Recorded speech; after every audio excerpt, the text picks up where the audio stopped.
and begin. Right. So, Katie, what happened last week? I'm pulling it up. Oh, the in-person session. Let me spin y'all a yarn. Oh, heck.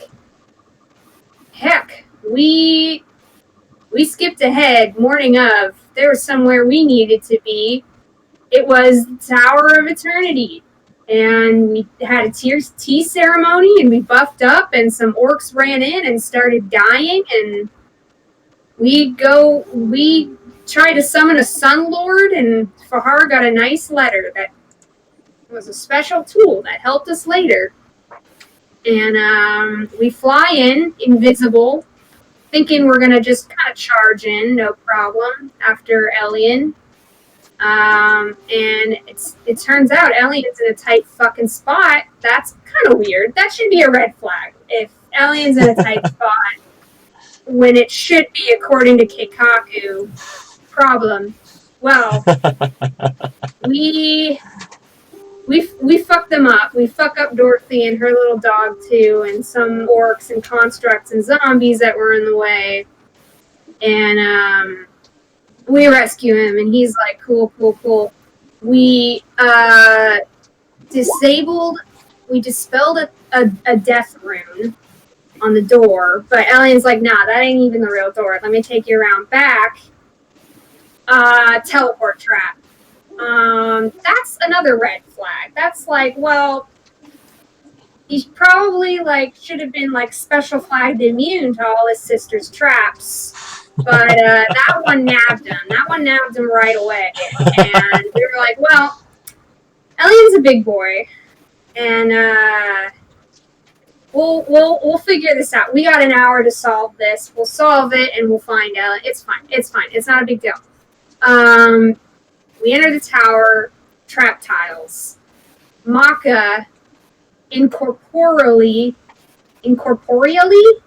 floats to the other side. And I'm like, well, I could dimension door over, and the worst that could possibly happen is that everything just activates, which would be equivalent with me just walking across the room, which is what I would have to do anyway. Everything activates is the moral of the story, and we get the mirror naked versions of ourselves that Sarah made out of clay and stuff, and that one little gravel. That was good that we found those souvenirs, if you will. We blew them all up. Pepper blew them up. Wally went down to 2 HP. That was scary, but we blew them up. Fast forward, we hit I love this detail added later that we hit a memory trap. We don't know who we killed. If we killed anyone, 5? That sounds like a decent number. We're pretty sure. Well, can't believe we all failed our save to that trap. I can't believe we all failed that save and don't remember what was happening.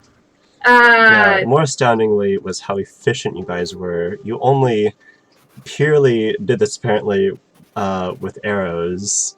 We didn't waste anything. Perfect. Didn't take a hit, didn't waste a spell slot. Beautiful. But we find ourselves in a room with a big mythic blue dragon, and Amathea up on the stairs controlling it. Jeremiah was the hero of the next 2 rooms, with the sentinel hits, and everyone's kind of trying to go around the dragon while it's kind of just hamstrung in place. And we fast forward. We figure out it's a interplanar dragon. We can banish it. So Fahar does. Yeah, I was kind of expecting Wally to finally use those dragon slaying arrows that he's had since the beginning of the campaign. Didn't he? Look, if playing RPGs has taught me anything, those items you save for the final fight, you never use them. You never use them. Except There that were Mar so many does. things. There were so many things in my toolkit that never got used, and I'm going to remember that. That's a good design point. Anyway, we'll get to that later. Amathea has the blue orb. I'm like, what the fuck are you doing? My man's screaming up there. That's not cool. And she's like, well, you better hurry up. I don't know. Are you going to go around me? You going to try to fight me? Ooh. And she blows up Wally's arm because she has the code word. It's her construct from another dimension. And he's like, that's fine. I was waiting for someone to blow it up because I don't actually fucking need it anymore. And he regrows his arm with his Paladin Mercy and just the highest damage, highest single target damage in the game done in one round. I think it was 280. This says 290. I remember 290. 290. 290. I might have. It was a lot of damage. Yep. It was a lot of damage. I did 300 to Dorothy. She what? I did 300 to Dorothy. Yeah. But that was 2 spells. That was not single target damage though. That was AoE. Okay, yeah. Okay. Single target damage. I hit the dog tooth, right? Yeah, doesn't you count hit as the single dog target. It doesn't count. You hit that little You hit the dog. I killed it. All right. I have So returned. we go up. Hi. We're just recapping. Okay, good. We go up.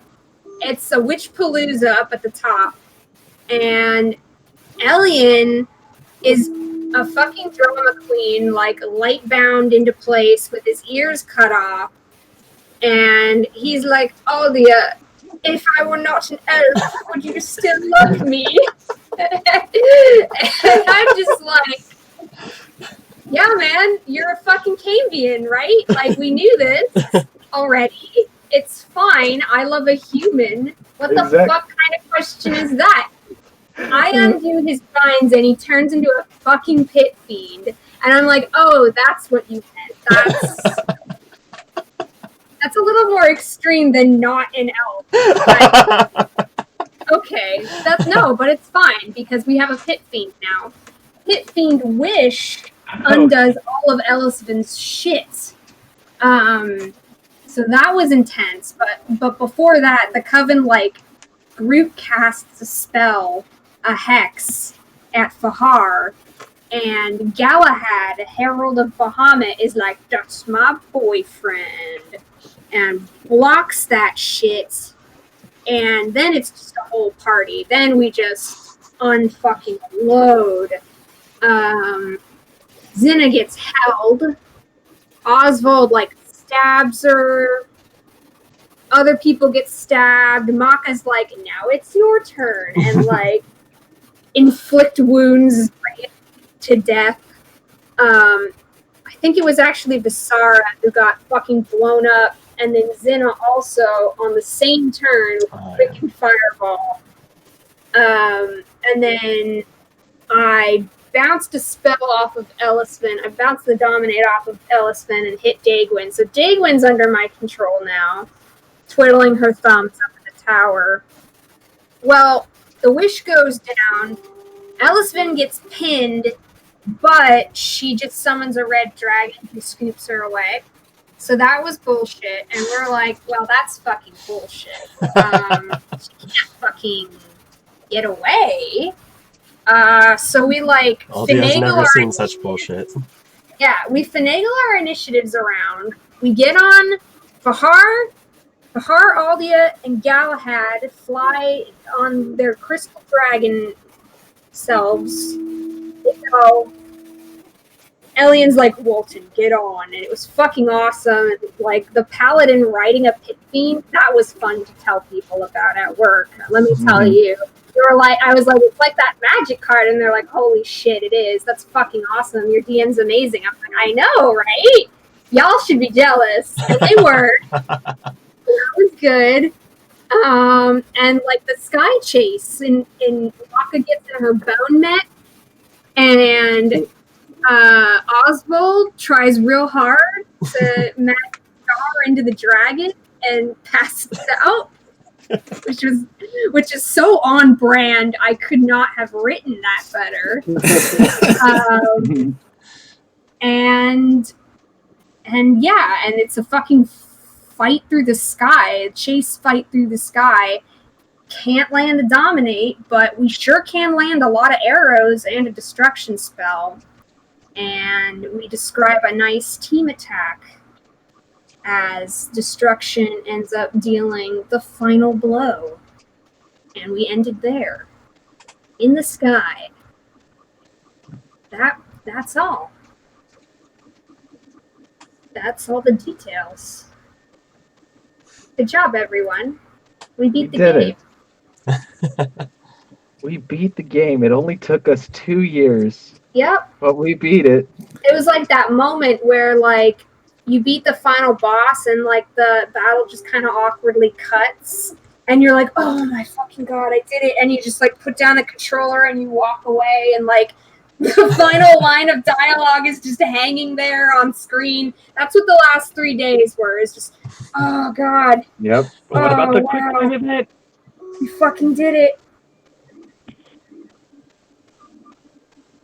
Here we are. Alright, so Ellisvin has been undone.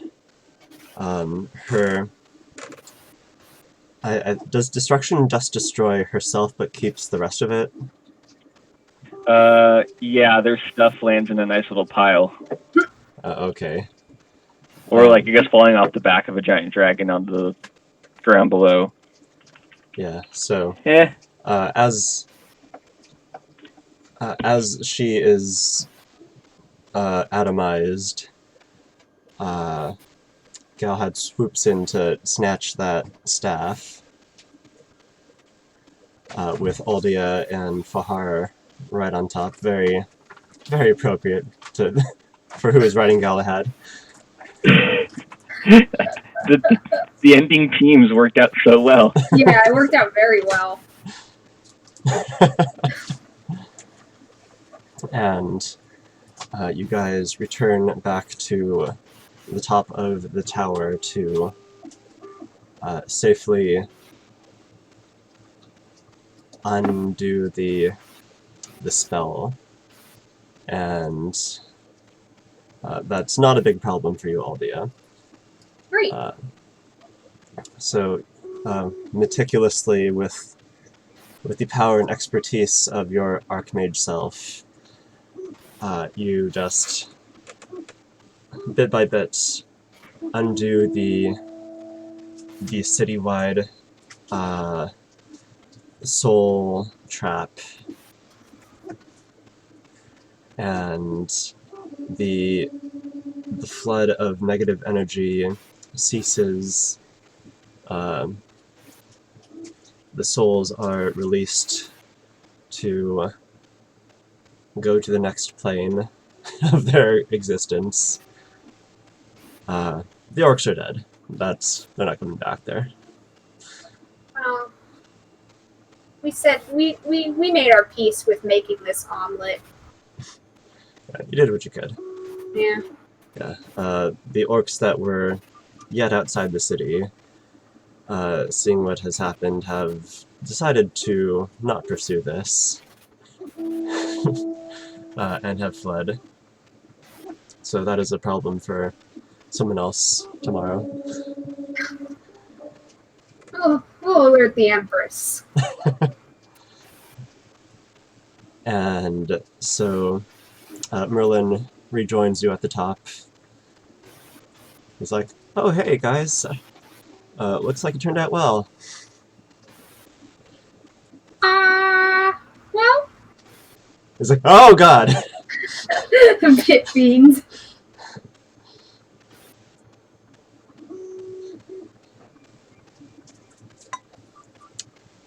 And he... Relatively well. Is Oswald okay? Awesome. Yeah, he's fine. He's fine. He's He's up in the fine. tower. Yeah, he's still No. he's still on his he's still on the crystal. Oh my god. He's just coming to.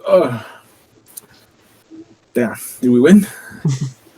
And then he'll scuttle up the tower and catch up with y'all. Cuddle like crap. Yeah, exactly.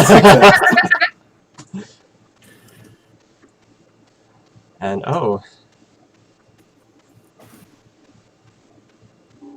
he looks at the crystal dragon. Hello. Hey, Merlin. Oh, I didn't know he talked.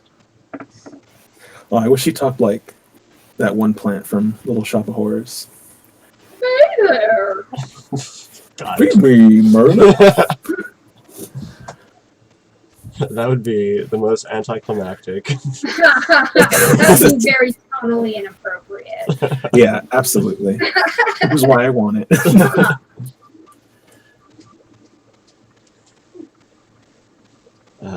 And I picked up this orb on the way up. That looks important. Galahad, you collecting? Collecting orbs, Galley. He extends a great crystal paw. It's like, oh, it's Galahad. Well, you know, you could have this. You take care of that.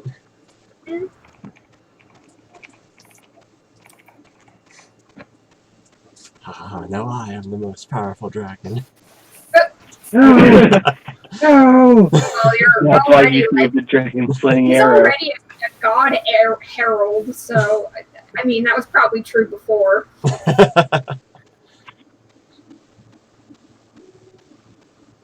For some reason, heralds are all CR15, Whoa, interesting. Yeah.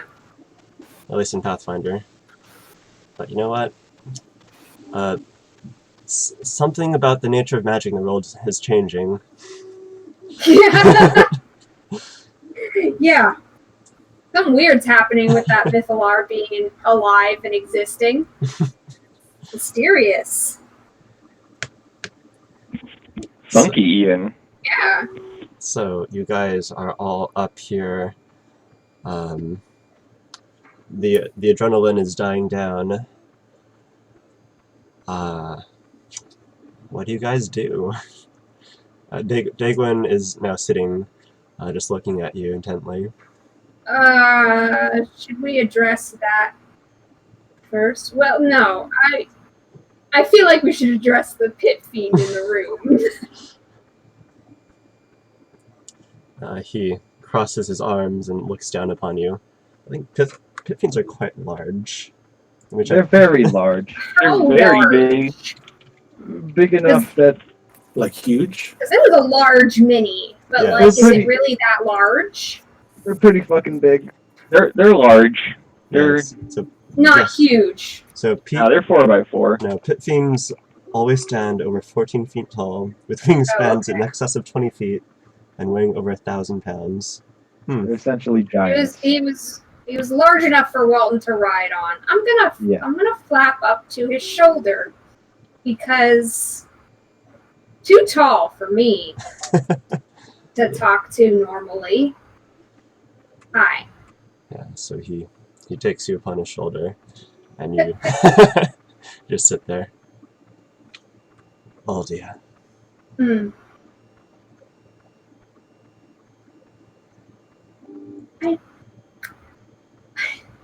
I don't really know what to say about all this.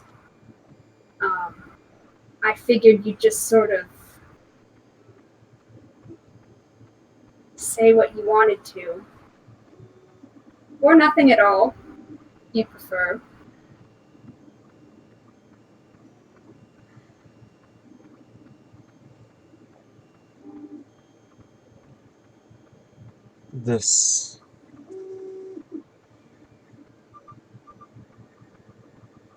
This day has not gone as well as I'd hoped, but better than it might have turned out.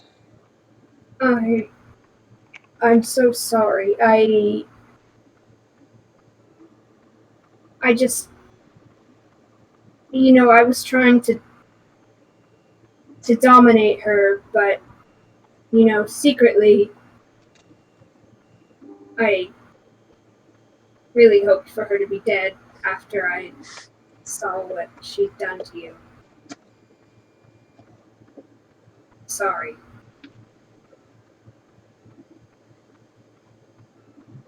No, no need. I can't say that I'm any different in that. What did she do to you? What happened after that trap?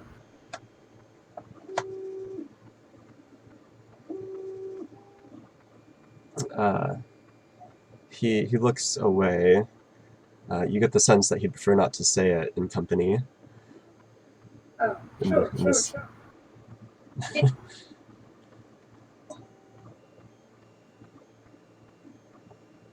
We'll find a room. Can you, what did I do to you? Can you change back?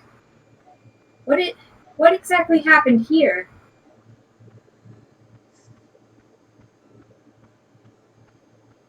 On this day of Walpurgisnacht, our powers are... We can do more than other days. I siphoned off the stream of souls and consumed them into myself. And this is what I've become.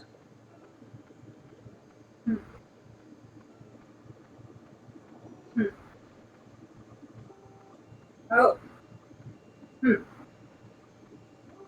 So this wasn't always you. This isn't.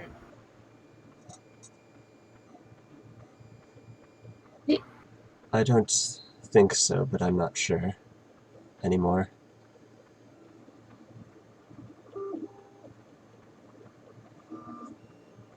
Can I get like a sense motive? Like, Yeah, sense motive. what is going on in this boy's head right now? Oh fuck. Hang on. This macro is out of date. I didn't pull anything up.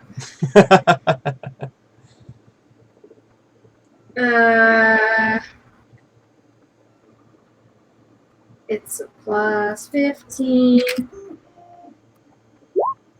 Alright, I'll take that.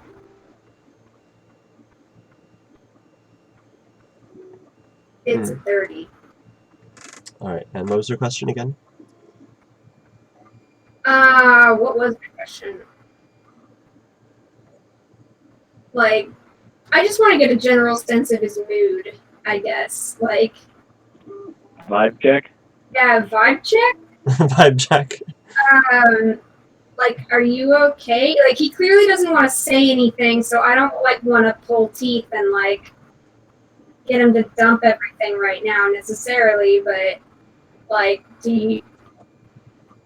is this you? Do you have a polymorph out of this? Like, what do you... How are you?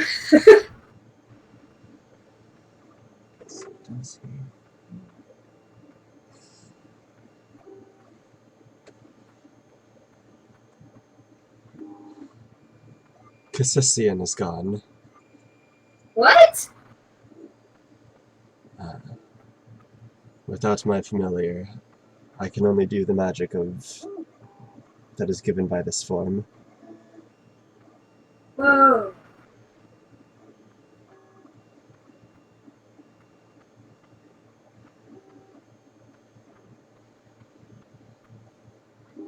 I don't know.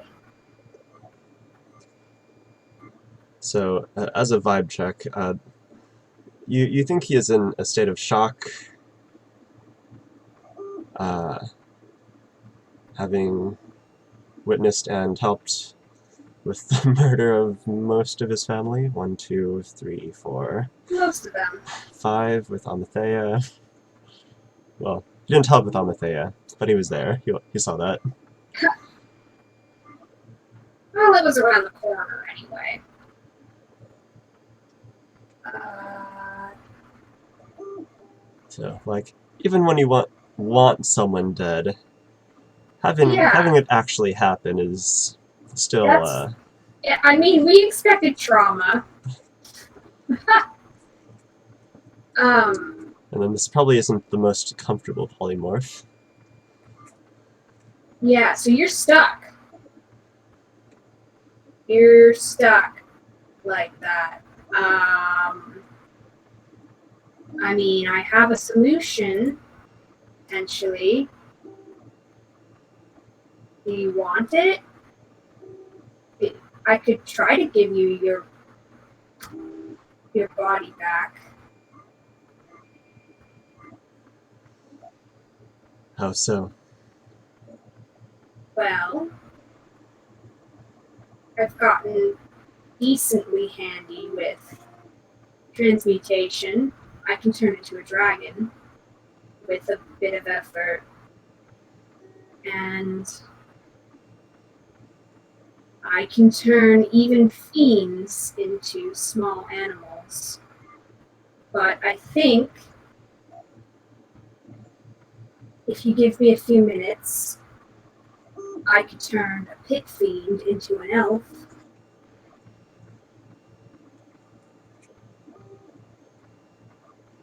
Worth a shot. Okay. I'm going to attempt to cast Baleful Polymorph as a higher level spell without the HD restriction. Hmm. But so this is a narrative thing, right? We talked about this. Yeah. Like, up to you how you want to handle, because I know we cleave pretty close to the rules narratively, but obviously the rules are about to change.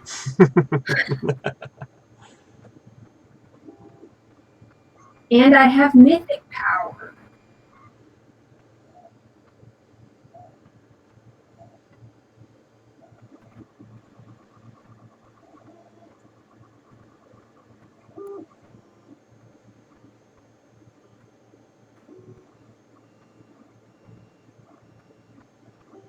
If he makes the will save, he can still do pit fiend things. Hmm. Actually.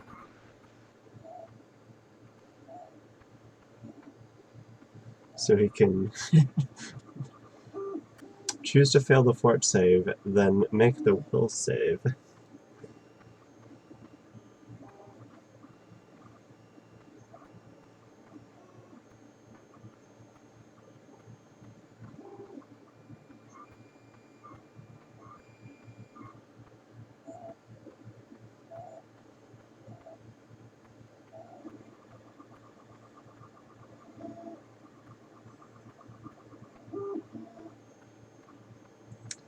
Alright. And are you using any mythic powers on this?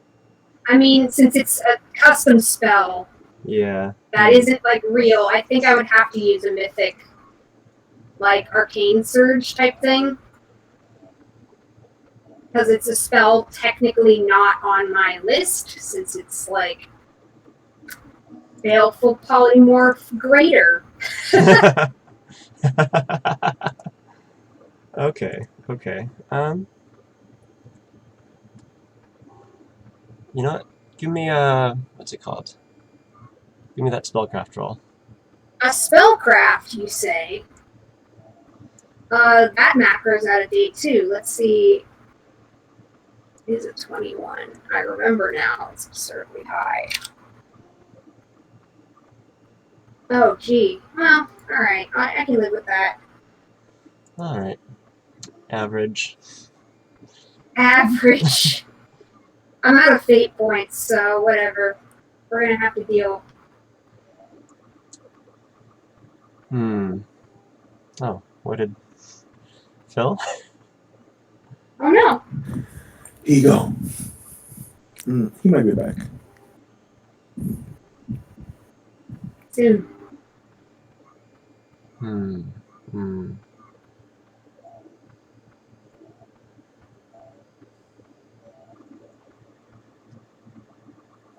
Actually, give me a religion check too.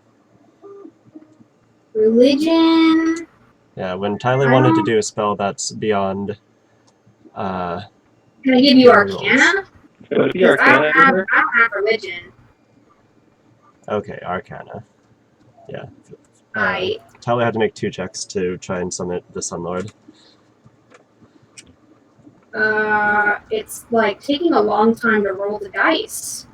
Oh dear. That's Oh. weird. You know Well, exactly 30. what? Look at that. Solid. 30? That'll have to do. Yeah, that'll do. Okay. So, he places you back down off of his shoulder.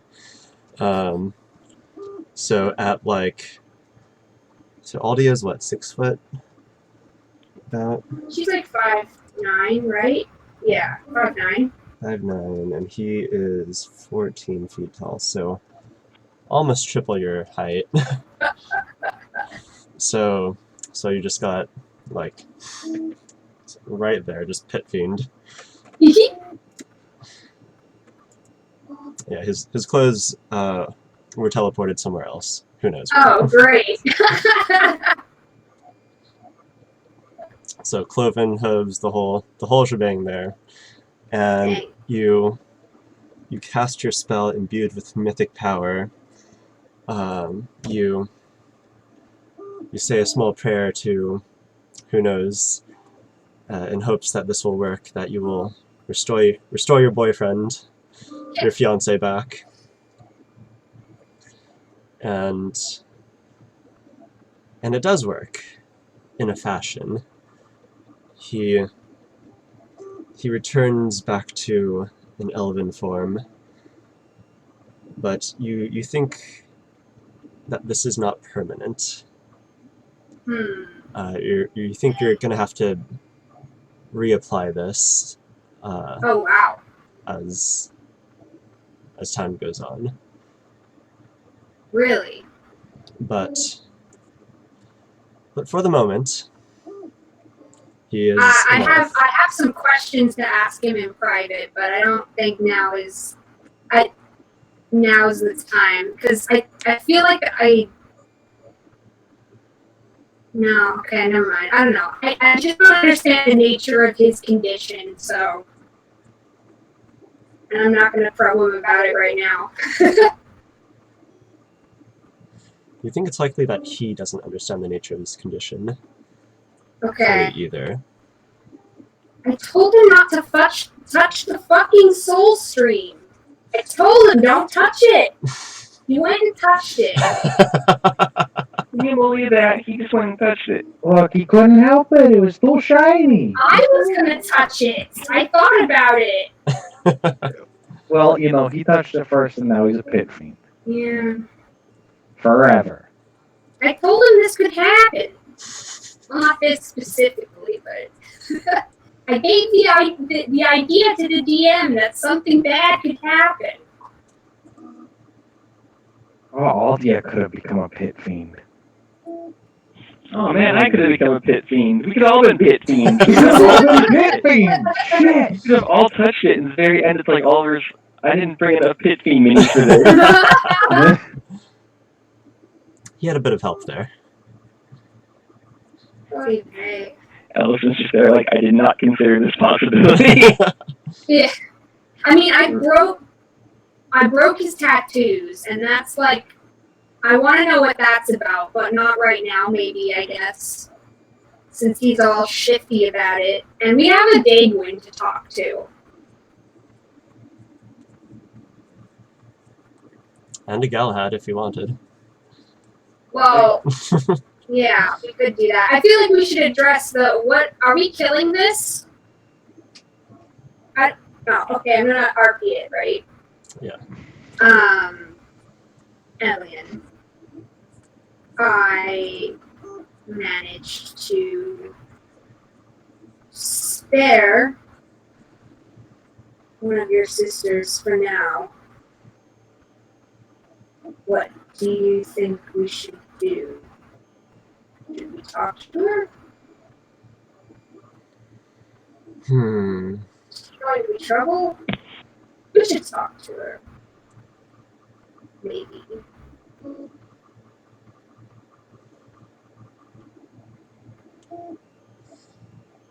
He picks up Zinna's cloak and wraps himself in it, and then looks at Daegwyn ponderingly, says, "If we let her go, let's see, she's going to tell the tale of how an army of 100,000 orcs went to attack Erlastiel, and the Varia family gave their own lives to protect the realm, and she and I were the only ones surviving after this great sacrifice to the Empress." And people would believe her. Of course they would. I'm sure the elves would love to. Well, what tale are we going to tell out of this? Because no one's going to believe us. No one's going to believe the entire Varia clan. Out of the blue, essentially. I mean, Had this grand conspiracy. I mean, some people would believe it. People who know of the High Council. But not enough to sort of absolve the fact that we killed them. I don't know how we're going to explain any of this to the powers that be. I mean, with dear old Galahad here, we should at least have some sway. The Herald of Bahamut is quite the voice to listen to.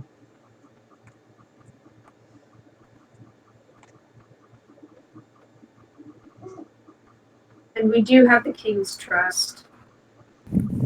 I suppose it's the king's opinion I'm most worried about, and the empress's. Then couldn't we show them?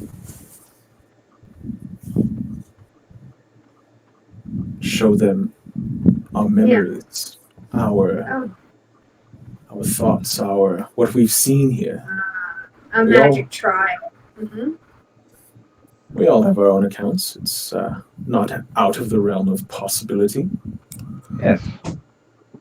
I recall Bahar did something similar to me when I first showed up. Stone of truth and everything. Yeah, okay. Maybe it's not so bad then.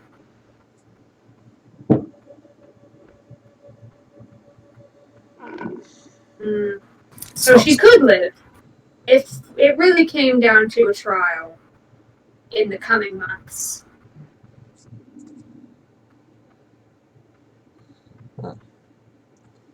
Daegwyn has been the face of my family for, well, since she was little. All of our goodwill comes from her efforts, essentially. Yes. I'm aware.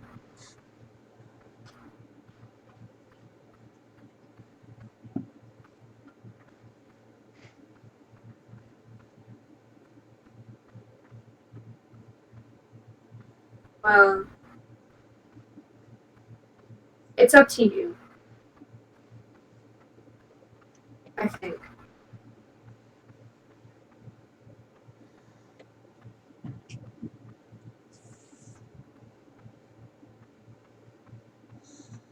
We've already appointed ourselves judge, jury, and executioners of the rest of your family, so what's one more? What should be done?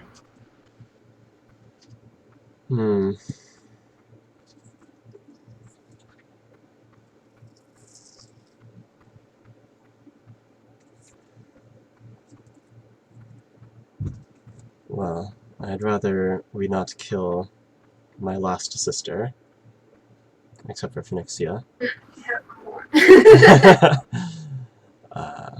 But Dagwin is also a mortal threat. If she is to go free, to left to her own devices. We had planned on bulk of them living through this. I'd sort of come to terms that they'd be after me for the rest of my life. Pardon my saying, but if I may butt in with a suggestion, Sure. with the staff in possession and with all this coming down now, well, couldn't you forge a contract similar to the one you had previously? A sort of non-aggression agreement. What? Do I know what kind of magic that is? And could I replicate that? That's not a bad idea.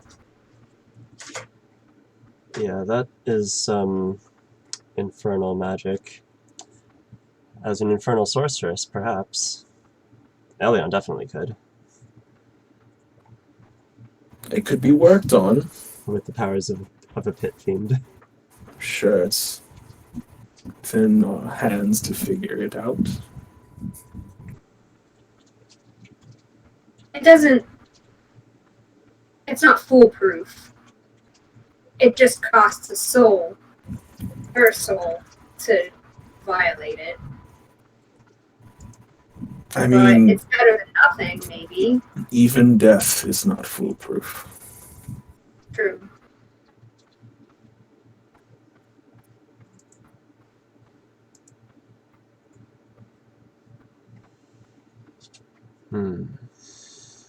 Ah.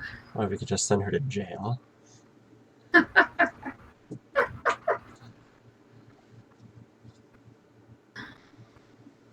That's a long jail sentence. I sort of feel bad. I don't know. I've solved every quibble I've ever had with her in inane and, well, risque ways. But Is that how we should resolve this? no, I'm not suggesting it. I just think it's a shame.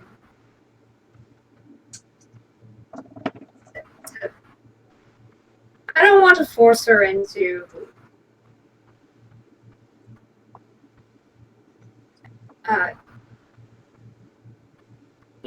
a deal to preserve her life because, that was sort of terrible when I was under that threat. And I wouldn't necessarily inflict it on someone else. Certainly not someone who I feel similarly sort of bonded with that you might. I mean, she's not my sister, but I didn't hate her particularly. I wouldn't call it hate. It was a special kind of hate, okay? I think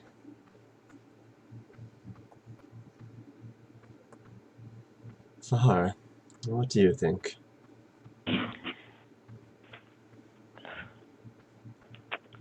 What is justice here? It would be nice if we could avoid killing Dagwin, but I'm at a loss on how to keep her from causing us any trouble in the meantime. I guess it'll be litigation then. Public litigation. And she goes to jail, right? Well, I think maybe a good first step would be to do something about that familiar of hers. Dagwin, where's your snake?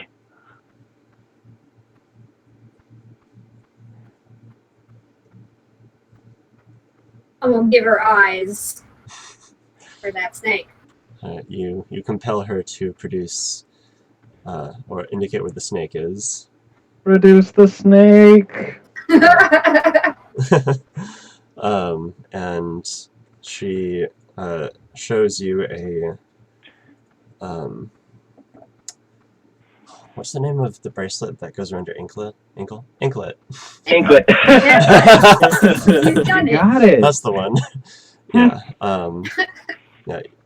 There. Yeah. She has turned the familiar into an anklet.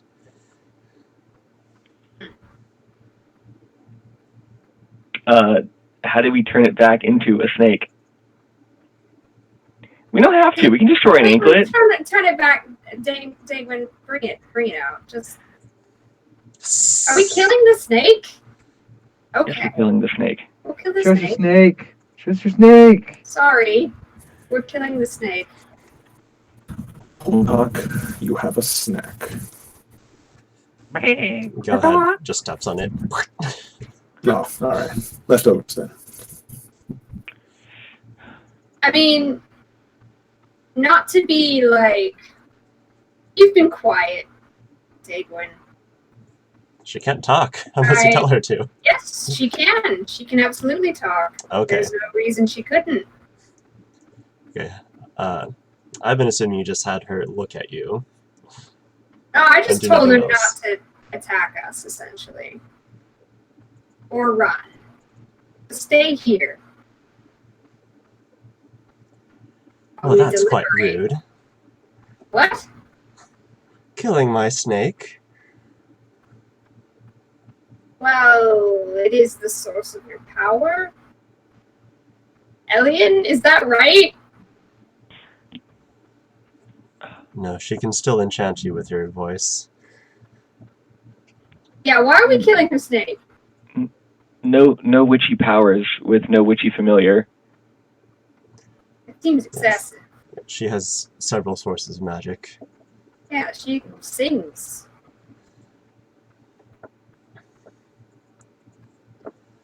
And she She was says, born with that snake, apparently. I've learned this recently. Do they, when they're born, do they just come out at the same time? no. That's ridiculous. That's a I've- relief. I mean, knowing Ellison, I wouldn't count it. I don't really want to think about it.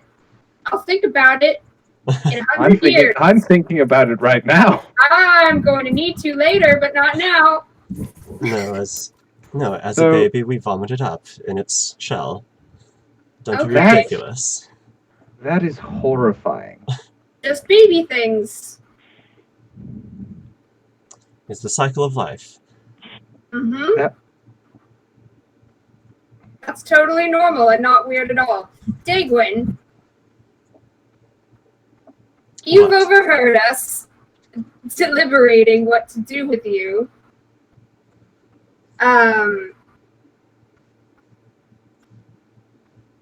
Honestly, give me some sort of bone here.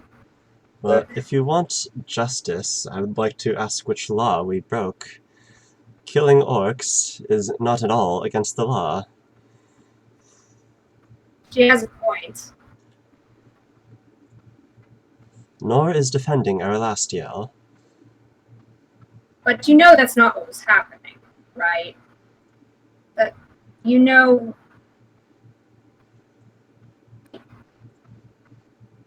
I sort of look between Elian and her. I'm like, well, you should probably know some things about Ellisfin. She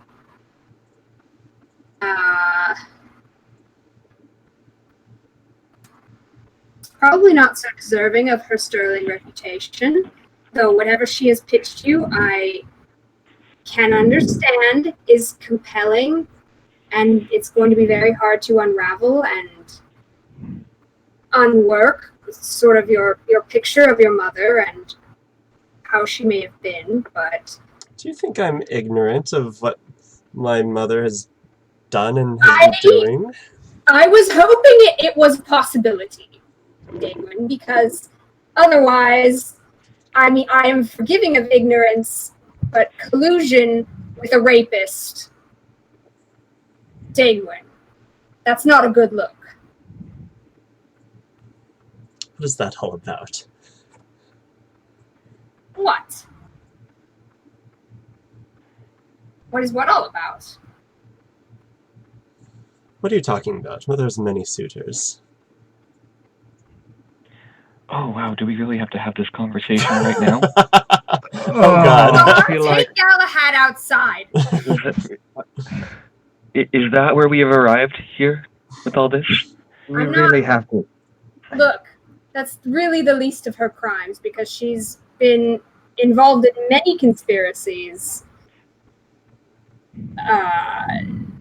Slavery. This is, Also lawful. I list her bullshit. And jaywalking. And jaywalk. I jaywalk all the time. That's quite all right. Look.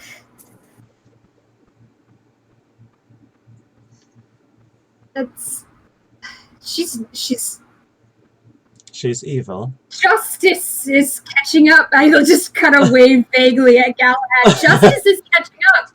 That's why I'm here. But you're right. It was extremely vigilante of us to go after her, and I've been aware of this, but she did make it a bit personal.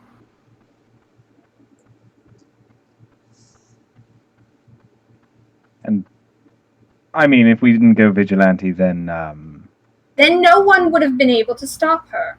exactly. And she would have become a goddess, and she would have inflicted countless other terrors on other people. And I don't quite like the genocide of all non-elven species. I'll tell you that. I hate to play the preemptive strike card. You made it think that she would just go off and kill everything else. Oh, absolutely. Not directly. Dagwin, look, we're not. The point is to sustain elven dominion. And you can't have dominion over dead things. Well, you can, but it's not as good. I mean, Yes, Dominion, that's not a good look either. We live in more than a plurality of humans. Quite a majority in Code and Cal.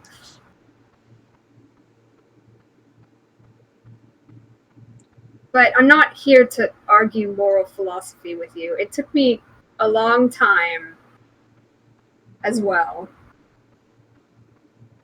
to figure this out. Not just in the last few months. It's been sort of building since, college, ironically. I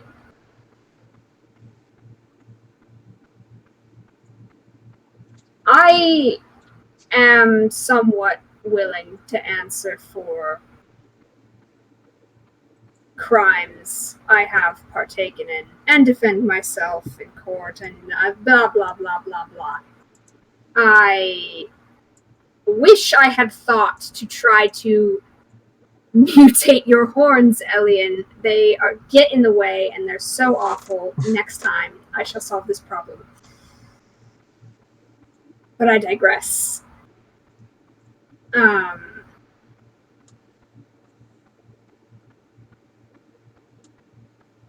sort of just inclined to let you live and go on with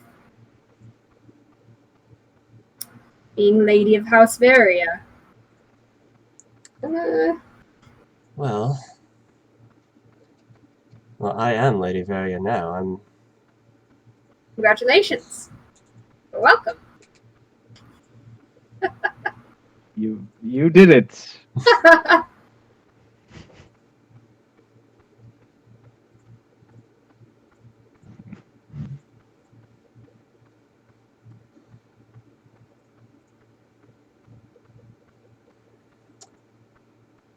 And Elion, if you're thinking of claiming any part of Mother's investments after having helped to kill her, you should think again on that. Well, he's young. Elian, she's threatening to take your money away. We're young. We have money. In what position are you to threaten Elian exactly? The gall! Yes, I mean, the call. if we're treating her fairly. We don't have to treat you like this. We could just end you at any moment. That's so Like- mean to like say.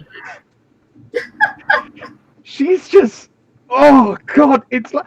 You witnessed us decimate your entire family, and you still have the stones to be like, well, I'm going to do this, and there's nothing you...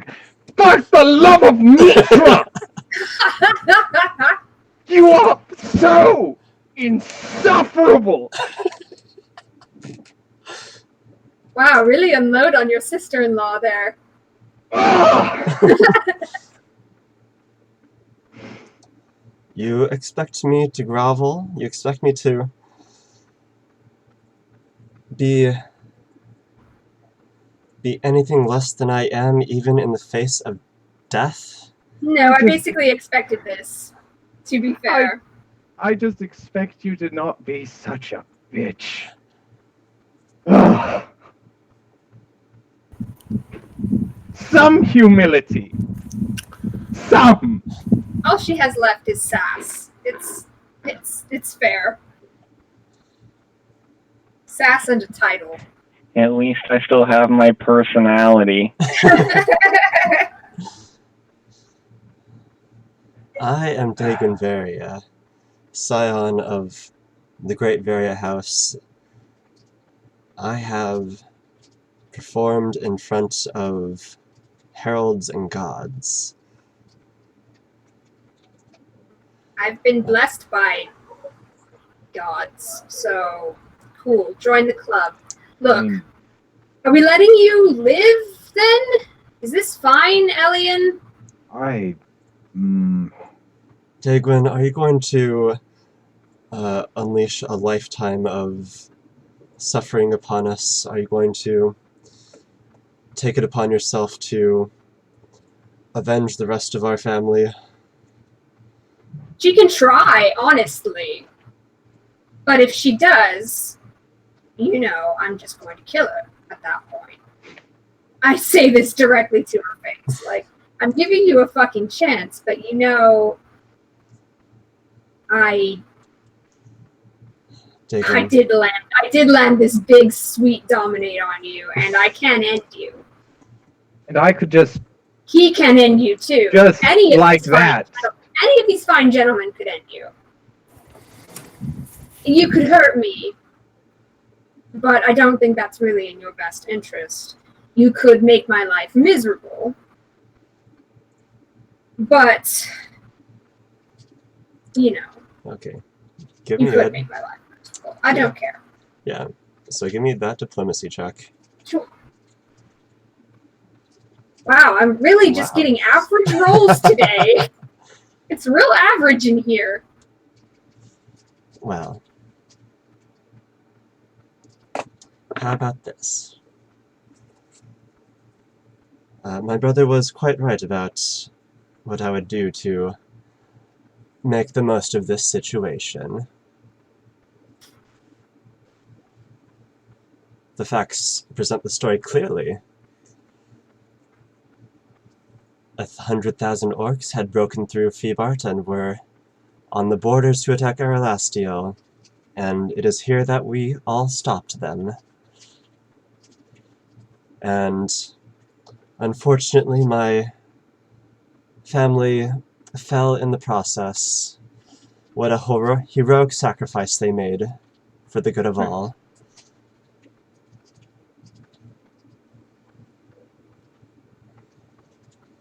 And you live on to restore your family name, or continue it, I suppose, as the narrative will go. Yes. And I will continue living as I always have, just with more land now.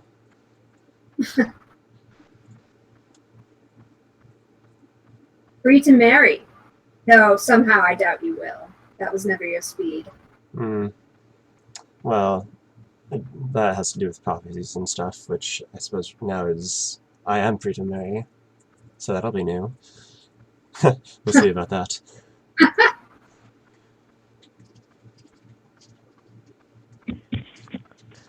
See, this didn't end so badly for you. No need for a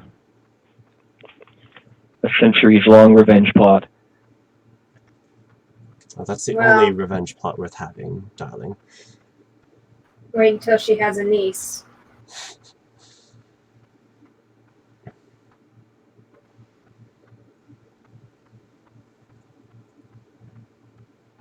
Alright. Fine. I have no problem with this. And for what it's worth, I'm not exactly interested in having a whole inquisition into Sylvan High Council and Elven involvement. And yeah, that's a bad idea. That's get the dragons and humans on our bad side. I am for this plan. Everything just goes down and away quietly. And we fix the actual problems. I was actually kind of relieved that you killed off most of the Sylvan High Council on the way up. Did we? How did we, though? Do you know? Well, I got that fireball on Dorothy, that was, I must say, even I was impressed. She was always such a bitch. That yappy little dog.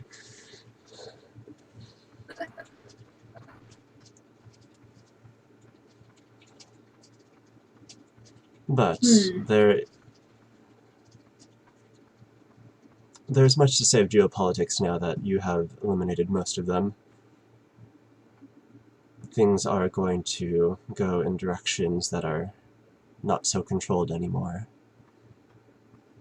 We're elves. We're supposed to be good with uncontrolled chaos.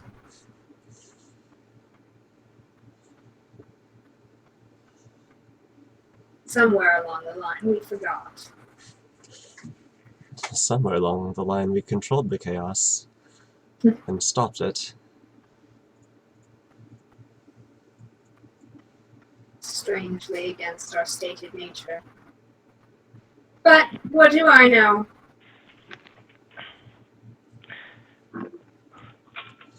Yes, now we have a dragon god and his herald here. I hope that you're prepared to deal with those dragons without anyone to hold them back. Well, Our kids will probably deal with it. it'll be fine. Yeah, that's not our problem. It's a problem for another day. That's our kids' problem. We take things one at a time around here. Thane, Shayna, they're gonna be fine. They were Dragon. born to do dragon things. Exactly. Oh, they'll be good. They'll be. I foresee zero problems for our children in the future. Me neither. No, this is all great. Well then, is that settled then? You Let's you get and one of us those, fought side by side, gallantly against these hordes of disgusting orcs coming to pillage our lands and set fire to our last yell. It's more or less the truth. You know, I'd feel a little bit better about all of this if we did have one of those nice little elven contracts, which would specifically state something along the lines of, "We the Varias will not do this shit no more." Oh, sweetheart, those weren't elven. Those were infernal. All right, Infernal, that'll work too. Whose souls are going on the line? It was literally written in Infernal, Walton.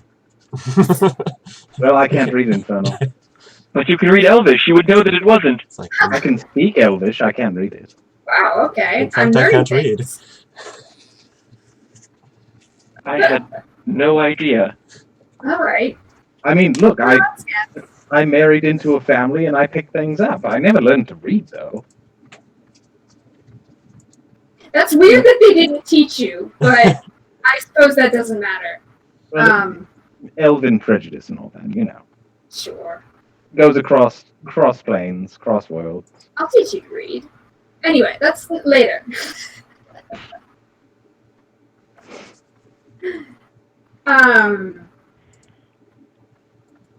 All right.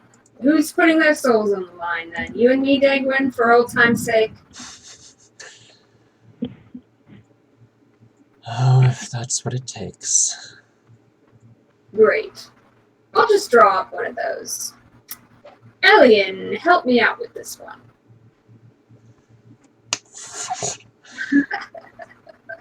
And with kind of shocking speed, he creates an infernal contract that is part like non-disclosure agreement, part The most powerful NDA on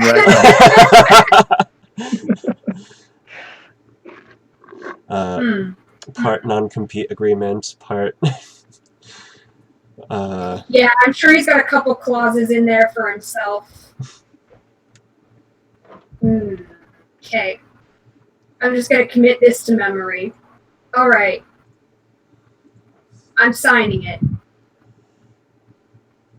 right. You and her shake hands, and like water, the contract falls upon you both, and it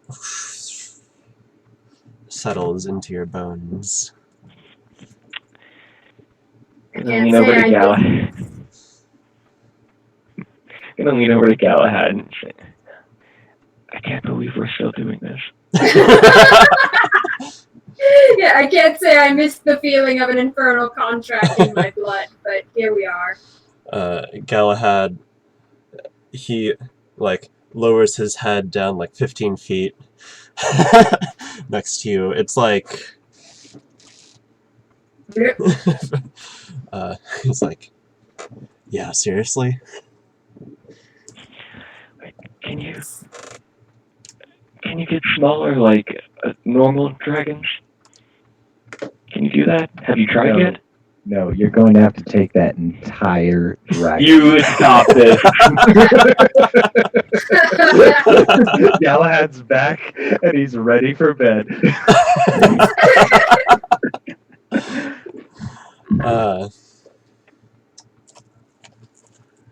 I've seen point of this. I don't think Vahar's gonna. Oh God, Oliver. No. Bahar would not survive. The Dragons and Cars subreddit. Okay, I've seen those. That's not the first place my mind went. It says, I haven't tried it yet. This is pretty new to me. Could you? Look, one day I'm sacrificing myself and I become a big ball of crystal, and then I crash into the earth, and then I wake up right in front of you, except I'm much bigger. I do have a question. Are you still a Mythalar? What happened? Do you know? Yes. Upon taking the Mythalar form and awakening Bahamut, he soared into the firmament and did godly things, but among them was creating a new body for me, So I am the Mythalar dragon. Yeah. That's impressive. You're going I'm to not be gonna- impressive for a real long time. Yeah, I'm not gonna lie, Galahad. That's some dope shit.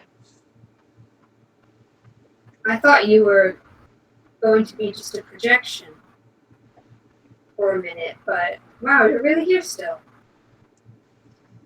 Not like before. Hmm. As the herald of a god, I will soon have many duties.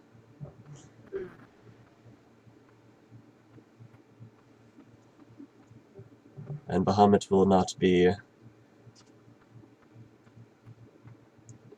inactive. There's much to catch up on. Right.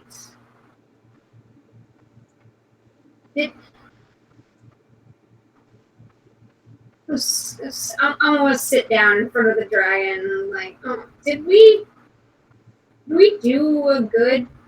We do okay? Is this really okay? Egwin brings up some really good points, and I guess hadn't considered. We really changed things. We really appended stuff. And really without anyone in the world's input but our own. Well, the alternative was someone else doing that exact same thing. No, the alternative was that Dagwin and the rest of the sisters become demigods or some such, and Elisvin is ascends to a higher plane of power, and suffering comes over Ragnoth. You did a good thing, even though it is not an easy thing by any means. That's nice to know. No one will believe me. I was a hero for no recognition. I don't think you understand. You are famous on a cosmic level.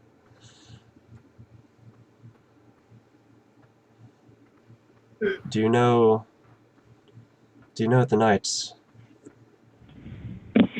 that I walked into the Mythalar? Do you know who witnessed that? A lot of weird dream things. Yes.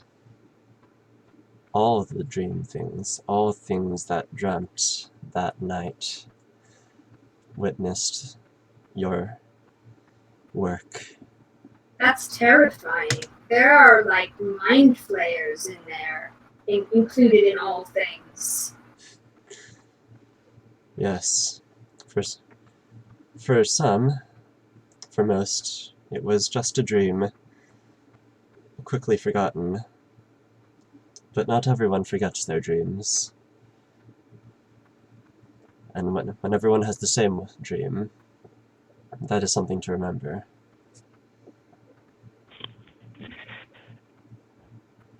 It's not something that they will forget. I think that I may have preached to the largest audience anyone has ever preached to that night. So you did. Good gumption there. Good seizing the opportunity. That's what I've always liked about you.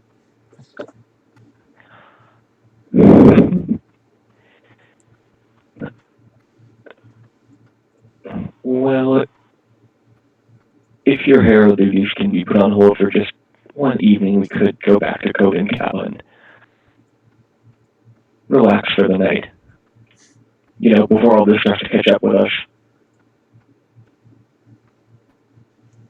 And yeah, so this burning smell of like 100,000 orc corpses is starting to waft up to the top of the tower. Yikes.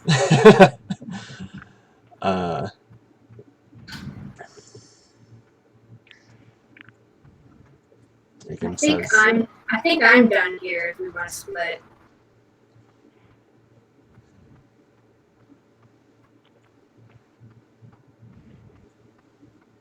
I'm ready to leave. Hmm.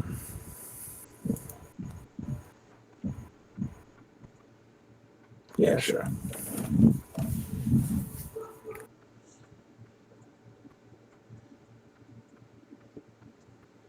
Yes, if you could just drop me off at my manor, that would be fantastic. The one that burned down? Which one? Oh, that's right, you haven't been to my new chateau. Ugh. Well, You had to kill the snake, didn't you? What? You just had to kill my snake. We didn't kill the snake. I killed the snake. You killed the snake. He killed the snake. We could God do damn it. it. Okay, well, Elian, find your cape and then make a portal to my chateau. You have a cape that can do that? Pretty good. You've been using the fucking trees to get around. Yes, You've been that's the one. Fucking the trees to get around. You've been fucking the trees to get around. Elian tells you, yeah, that's what the mantle of Erlastiel does. It lets me make tree portals. Oh, I see. I thought that was just a witch thing you did. It seemed kind of witchy. No, I can just teleport. Oh, but you use my trees instead. Teleporting is much faster, so if need be, if I need to make a quick escape, better to have that in the pocket. You're always styling on me. Nonsense. How am I supposed to keep up? And you're a pit fiend now? What am I supposed to do to look good in this town? I get nothing. Aldia, can't you become a dragon? Oh yeah, I guess I could do that.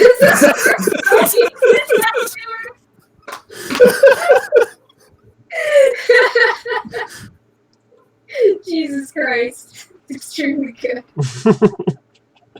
Yeah, I mean, if Elian hadn't become a pit fiend and we rode on his back, we would have just been double dragoning it up there. That's true, we would have done that.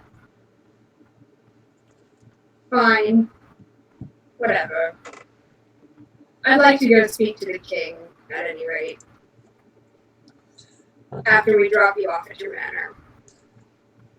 So I have a teleport too, by the way. I can just go off with them, if no one else minds. I don't know. yeah, I do too, Merlin says. We teleport around so much, I just picked it up. It just happened. I had no say in the matter. Wow. Wish I I could know. do that. Yeah, sorcerer's bloodlines be weird like that.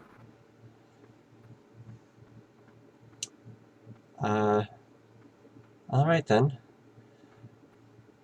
So, Elion goes to pick up the, what would he do with the corpses?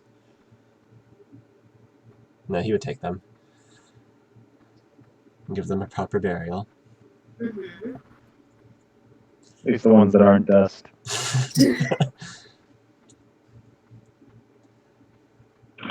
Great, we're planting the witches. Yeah, Eating so trees. they grow into spooky trees. They gotta grow into spooky trees! Oh yeah, witch trees. That's a problem. Spooky. Yeah, that's a problem for our next campaign. What if we Man, just... this town is gonna be so fucking haunted. Oh my god, you're right. Bouncing intensified. Like, this is gonna be a big problem for the spiritualists later. No, that's good. That's for next campaign. We'll see. Yeah, that's great. Yeah. Yeah, Elion says, oh, by the way, Aldia, we're gonna need to take a step back through the city to collect some things that should probably not be left out. Okay, you and I. I mean, Later? and everyone, Walton, probably. Oh, We're all helping. sure. We'll help. We'll get that in post. How about? Yeah. Okay. Alright, so, Daegwyn goes on her way. You guys all return to Koden Cal, and it is a fine evening. The day is going on. It's an ordinary day in the neighborhood. Ordinary Walpurgisnacht day. Yeah, there's a little festival going on for Walpurgisnacht, the Day of Spirits. There are people running around with various like masks on, like devils and spirits, ogres and stuff. And so the game they play is first, like, people wearing the masks will stalk bystanders, getting closer and closer as they go through the street, and then, like, do a minor bit of mischief, like taking off their hat or jostling their coat and or like picking them up, and then in response the person yells out like, "I bind you in Saren Ray's name," and then they have to like run away. So usually it's the children who wear the masks and go around, but not always. No. So you see a lot of that happening. Bunch of little kiddos. That's cute. That's a good little holiday. Mm. Well, I still have some stuff to talk about with Elian, but do we want to? What else do we want to do? What are we doing, Bam? What are we doing? I thought we were It's going not- to go see the king. I think we go talk to the king. Oh, okay. Yeah, let's do that first. Go talk to King Woe. Yeah.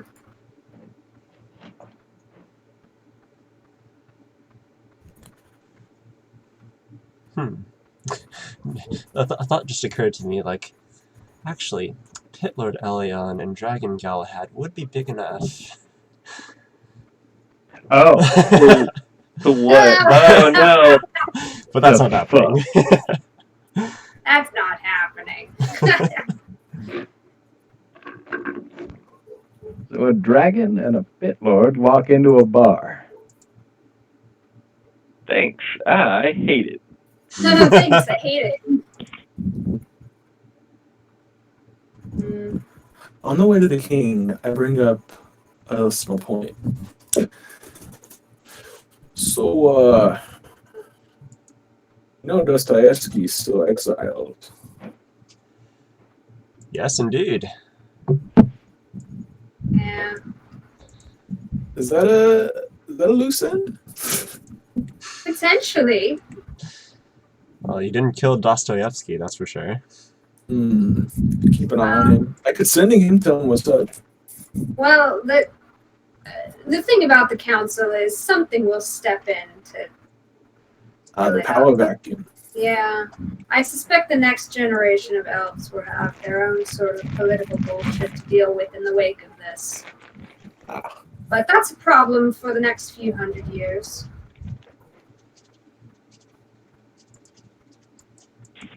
I like the way you think. Cool. I'll be dead. Yeah, see, you don't have to worry about it.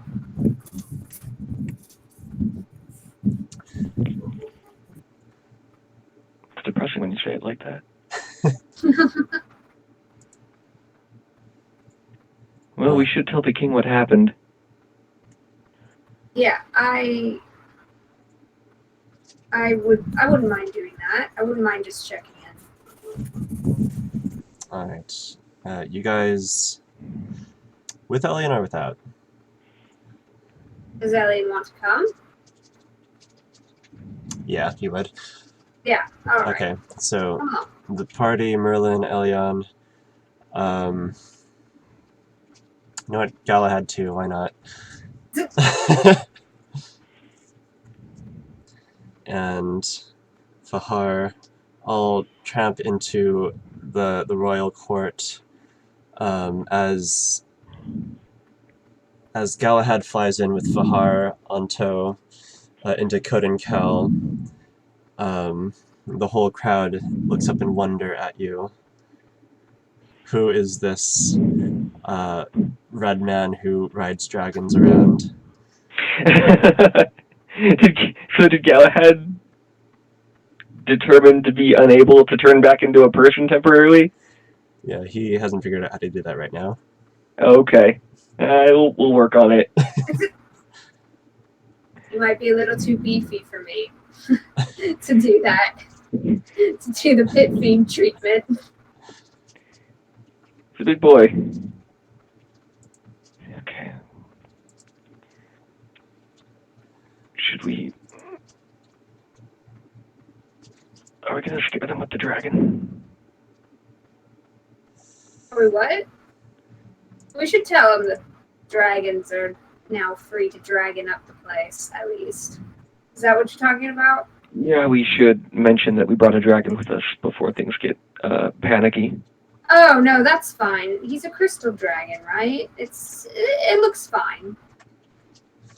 Look, King and me are pals. I'm just gonna knock. Alright, you are presented to the king. Presenting the heroes of Kodenkel. It's Dragon Force. And a dragon force! With dragon! With the dragon. We even got the dragon! Yes, Wow, these guys are impressive! quite. Your Majesty, I hope the knight is treating you well. Huh. Welcome, Lady Aldia and Mr. Dragon, and everyone. Happy Walpurgisnacht. Happy Walpurgisnacht indeed. I take it you have news for me. Boy, howdy. Yeah, wait. Out of character, someone refresh my memory. Did we tell him we're going to murder the Sylvan High Council? I don't think we told him that we were going to do it, but I did tell him that they were bad and that we were going to have to do something about them soon. Yeah, so he was not aware of, or at least you did not tell him about, like, the tower or the general plan with all the orcs and stuff. You just told him that, you know, the... Elephant and Sylvan High Council are bad. Yeah, which led to him dismissing Dostoevsky. Right. So we should tell him, well, I'll leave our dear Dagwin to tell most of the story. But, boy, am I going to tell you about the dragons. At least. A potential threat. I don't know, we're just gonna check in. I don't have it much to role play here if someone else wants to jump in. I don't really have an announcement to role play with the king. Okay. I don't think. At least not immediately, like the day of. Okay, so you guys, we can fast forward this. Yeah. Right. You guys give him a gist of what happened, how, you know, orcs were attacking, you guys swept in, and saved the day. Kind of light on the details, but he just seems so astounded by all of this with the crystal dragon looking down, that he seems to forget to ask questions.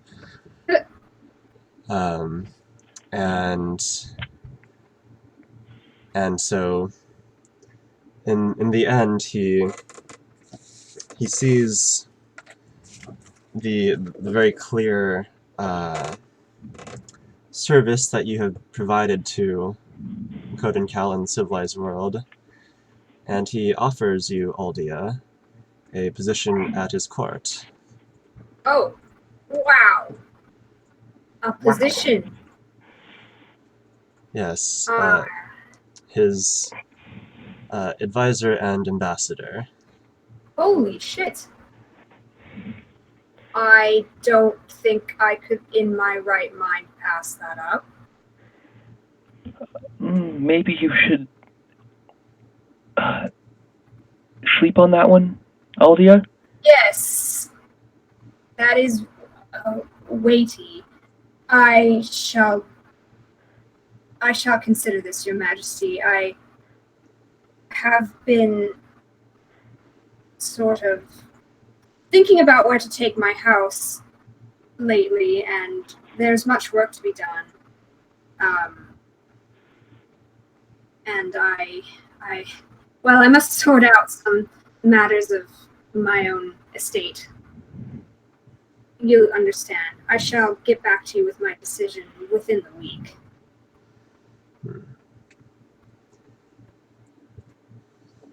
Very well.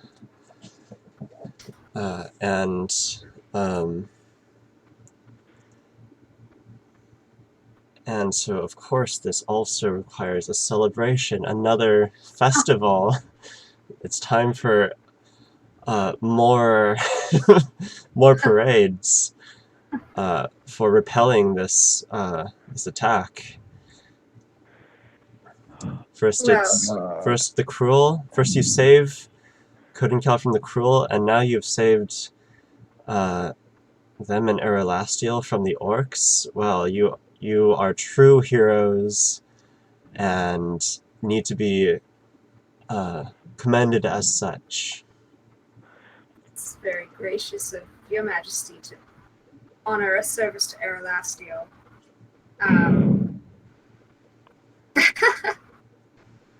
You don't have to trouble yourself with that one.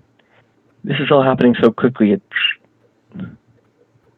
Yes. seems like the last parade festival was such a short time ago. 3 weeks ago. We should tell the Empress first as well. I will worry about that later. Yes, Your Majesty, and all of this transpired just earlier today. It's we're all quite exhausted. Oh, goodness. Yeah. Well, I would like to stress that we saved the world like 2.5 hours ago. Look, we saved the world. 5 minutes, we were here. Yeah, gotta we really get that just quest wanted reward. to make sure. Cha-ching. We are all just Sure. absolutely exhausted. The short and dirty. Yes, Detail. Elion, No you have details. not said a word. You look quite beat up. Fred, please, you may all rest at the ambassador's apartments, if you wish. I would Thank say you. yes to that job if I stay there again.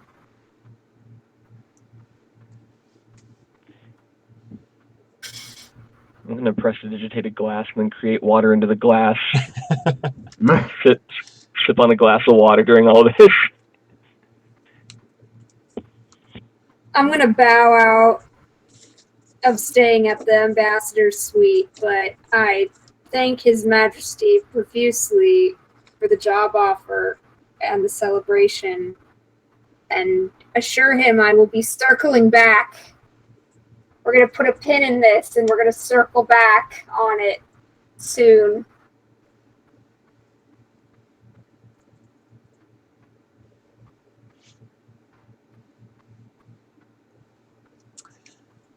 Alright, so you guys leave the king's presence, and what's everyone doing? I need a nap. Yep. Elian, what are you doing? What are we doing? Should we go back to my house? God, that's so weird. It's my house. We can just go to it. So I'll just take a big nap at Aldia's house. I'm quite tired of saving the world. You should probably let Vulcan know you're alive. Vulcan can come to my house, you know. I can host Vulcan. I'll drink my sending. Hey, Vulcan. We're about to disrespect Aldia's house. House party at Aldia's. P.S. I'm alive. P.S. We won. Not disrespecting an elven house. It's actually, you know, very pious. So maybe not the way you do it. And you get the message back.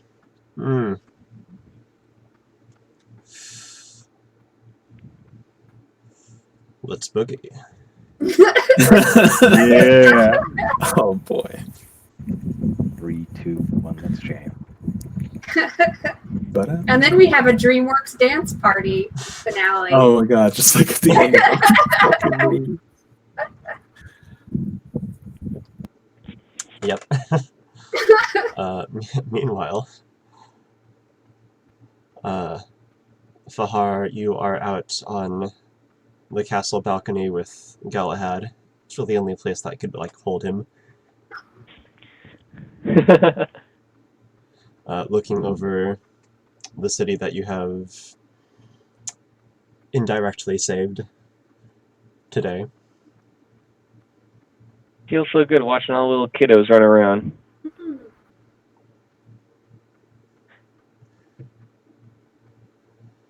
You know, I think I would be happier if all of these people just don't know how close the world was to how close it was to whatever Elliston was going to do to it.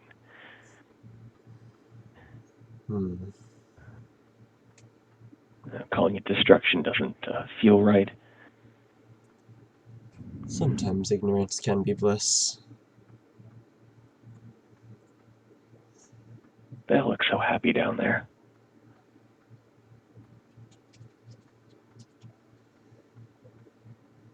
I won't condone lying, but that doesn't mean you have to blurt out everything all the time.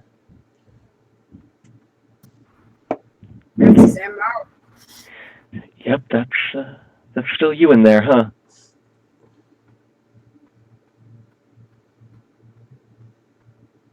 Thank you for saving me again.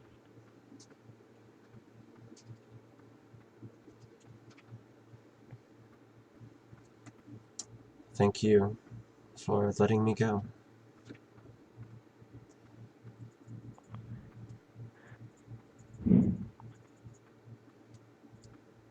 So were you going to tell me how right you were about how this all worked out better than we could have ever imagined? I'm always right. Okay, listen. I said I was fine with it, but I'll be honest, I was still a little upset once you left. A lot upset. I was pretty mad at you. That's fair.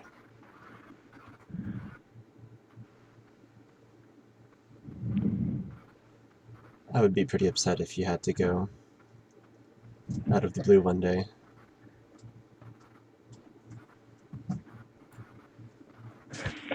Oh, but then in the few days that you were gone, the wildest thing happened. Well, you know how I was kind of, sort of, in a very loose and unofficial capacity, running things in Feebart? Oh, yeah. Well, we had a visitor, and I pulled a card out of a magical deck, and through a process that I'm not entirely knowledgeable of, I seem to have become Feebart's king. Oh. I don't know if that put the entire world under some sort of enchantment, which would be disappointing, as then this would all be feel very illegitimate, or if it was something else entirely. But Well, I did notice that you seem to be a bit more regal. I don't know. There's something very Just commanding being nice. about you now.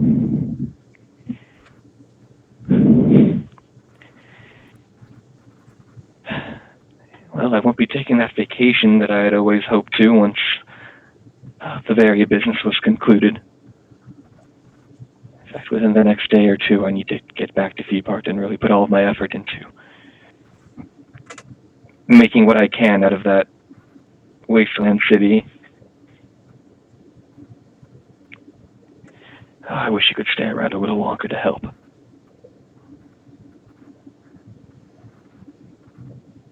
I wish I could. I'm sure you will be the greatest king Feebert will ever know.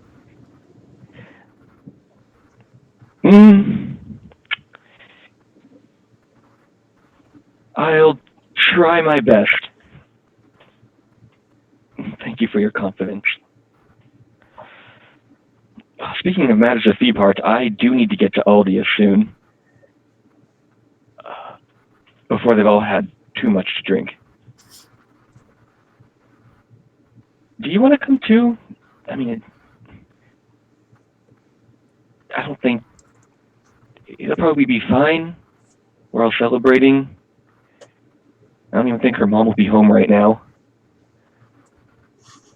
I don't even think she'd recognize you. I dare say no one would recognize me in this state. Oh, come on. It won't be awkward. I promise. Let's head over there. Alright. He picks you up. Hop. And Aldia, you hear Lorelei and Jasper start screaming, "There's a dragon in the yard! Oh my god!" Yeah, it's cool, right, kids? That's your auntie's ex. Why did you break up? Now there's a dragon! Come to get us! Oh, that's a long story. You can't just go marrying every dragon you see, children. Real quick, small vote to change Galahad's in dragon form's name to Dragahad. Maybe not. Doesn't roll off the tongue. Never mind. Rescinded. Never mind. Alright. Into your yard steeps 4 deep dragon paw prints as the Mythalar dragon lands. Oh, I'm really heavy now. It's alright. We're going to tear up the lawn anyway.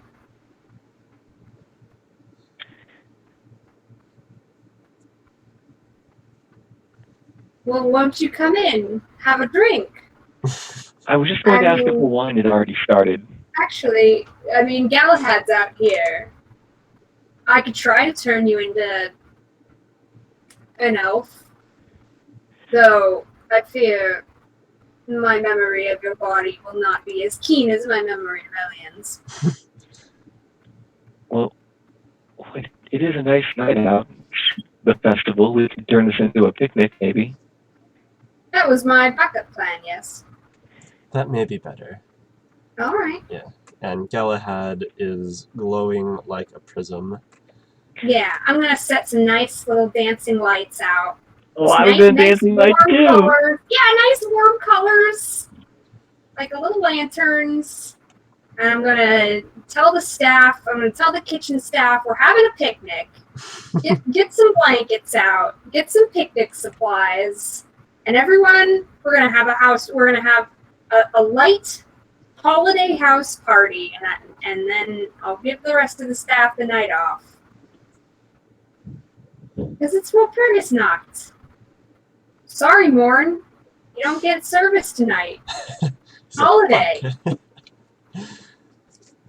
and Lorelai and Jasper are just over the moon at your visitor. They're like, can we ride him? You have to ask him. You're old enough. It's like, oh geez, this is awkward.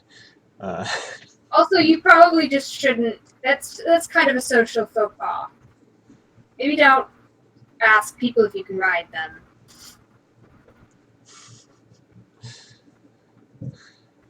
And you guys bring out the mimosas and the wine. Nothing better than a mimosa at 1 a.m. Nothing better. It's the morning. Especially when they're bottomless. Yeah.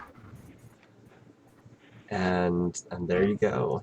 You guys have a nice, very exhausted but nice picnic. Very lots of relief. As if you've been like holding your breath for hours and you just finally let it go. As it sinks in, like it's over. Hasn't hit me yet. Then Whoa. once we had a glass of wine and we've been chilling, enjoying the evening, I do need to ask Aldia. Aldia, I'm glad you didn't jump at the chance to be the king's advisor. You seemed concerned. Well,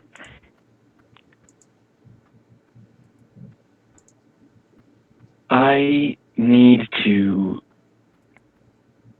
be a ruler in Seapart. Like a king. Yes. Like a king ruler.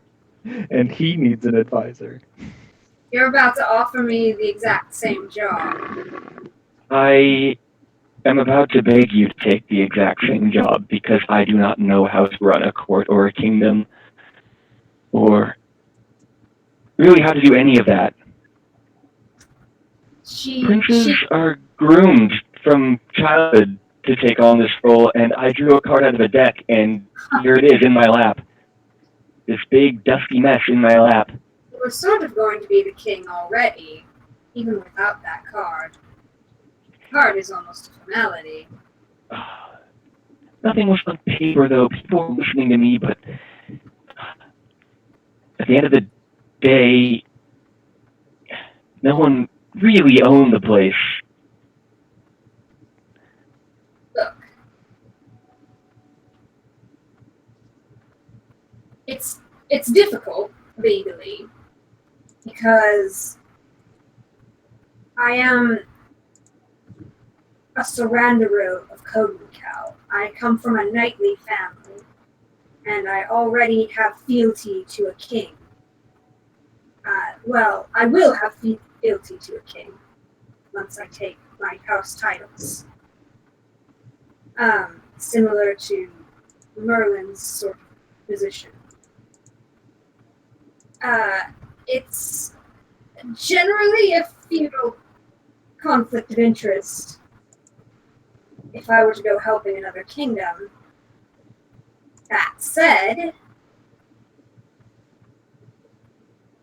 I can still help you out, especially with the king's permission, under the guise of fostering good Kohalu and new Seapart relations. I can train whoever your ambassador is to be. And I can train your advisory staff, too. And honestly, I could use some training myself. I'm not a politician, nor a trained ambassador in any capacity. I've been a courtier my entire life, which is vastly different. And I feel that my resume is probably not what you think it is.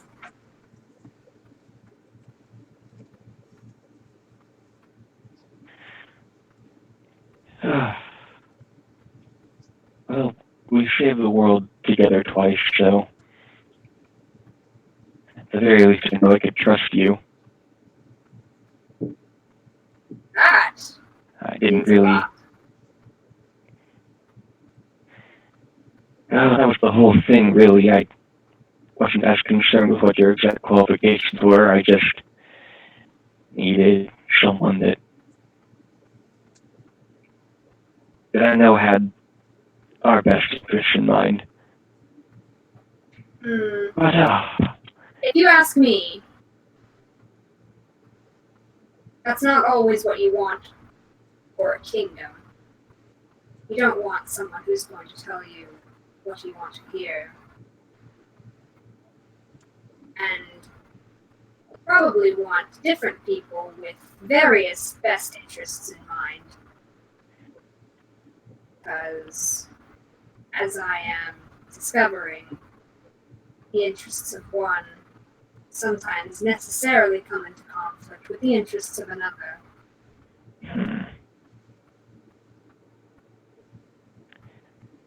how does one even find an advisor? How does that happen? How does it work? Networking, courting. You will probably want lords under you, yes. Lordly titles to give out. Parcel up some land underneath that, and a nice fancy epithet to go with it.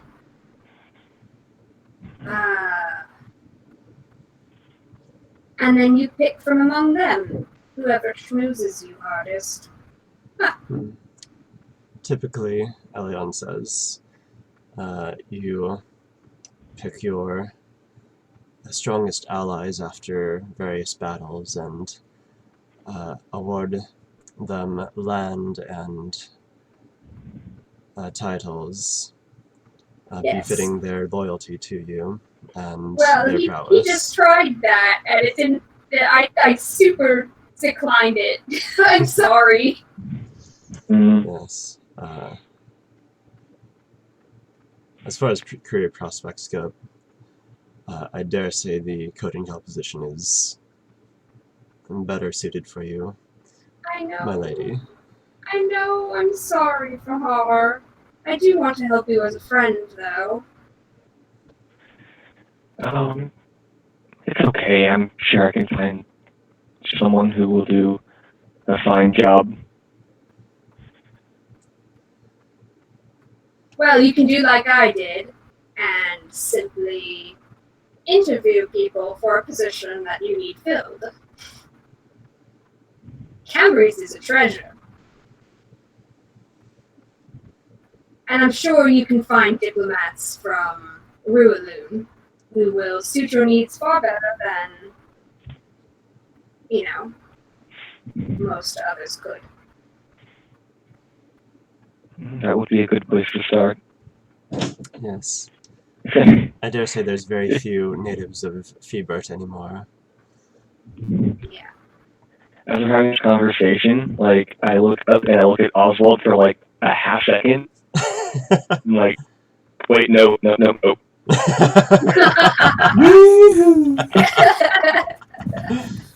He's got his shirt off and his dad bod hanging out, just I pull on the suspenders, but I'm nude underneath. fine day for marrying.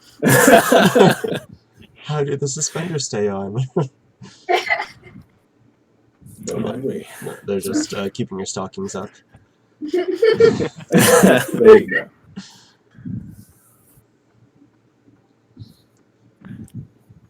It's like, wow, you can't tell the difference between the lace and the hair.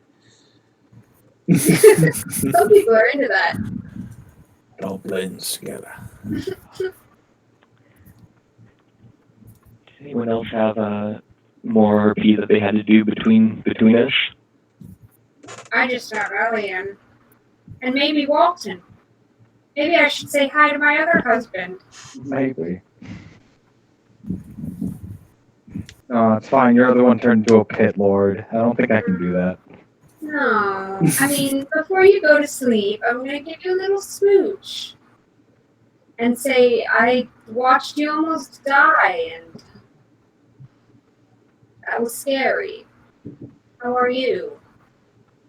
Oh, I'm better than I've been in a long time. That's good. Feeling like we saved the world? That hasn't hit me yet. Everyone's... I don't know. Never mind. I feel like there's so much more work to be done. There is, but I'm happy there's a future to do it in. True. True. No black dragons to ruin things here. That's for sure. Although I can't believe Fahad didn't offer me at least captain of the guard. I mean... Oh well. Oh well. Well, sweetheart, we have titles between us to sort out, I'm sure. I'm sure. It's the principle of the matter, I know, but Of course. we won't be out in the cold. Hmm.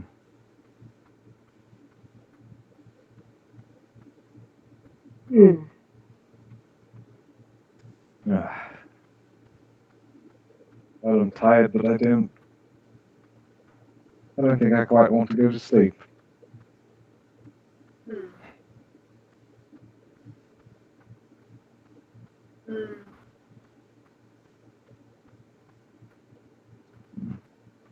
Maybe it's for the best. You should take care of yourself. Hmm. And, well, we'll worry about stuff in the morning. Yes.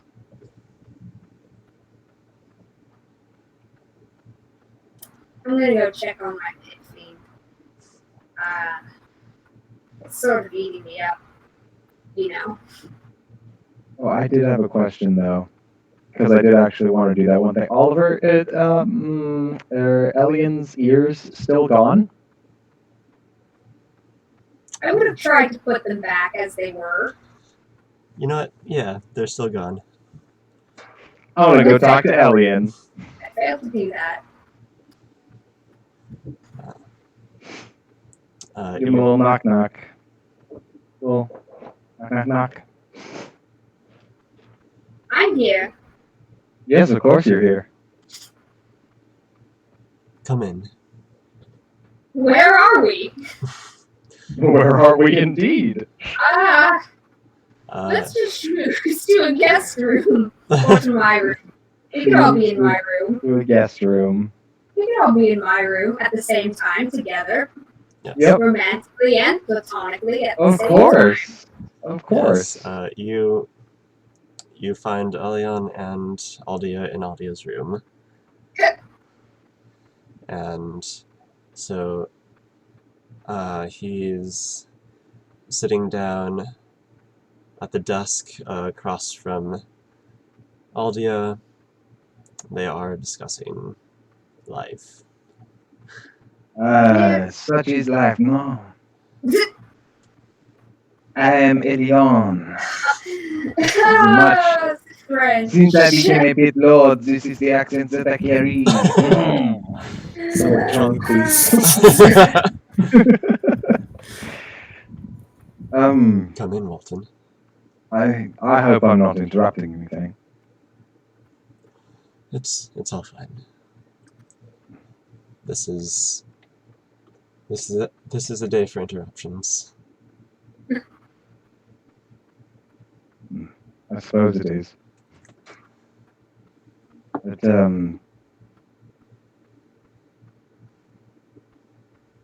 Elian, I'm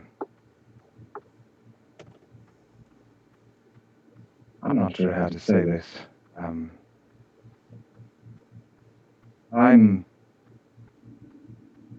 sorry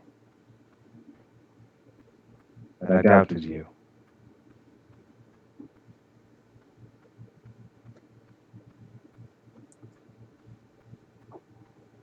And I want you to know that for what it's worth, I'm proud of you.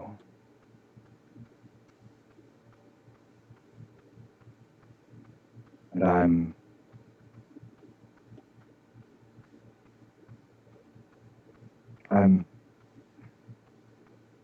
well, here, let me just do this. And then I'm going to gently put one hand out. And I'm going to charge it with my magical energies. And I'm going to caress the area where his ears should be.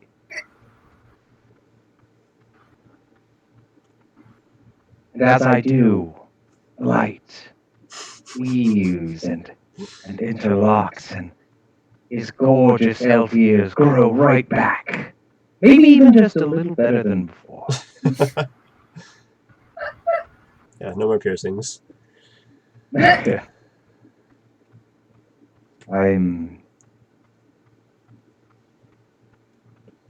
hope you'll consider these a gift from a friend. From someone who cares about you.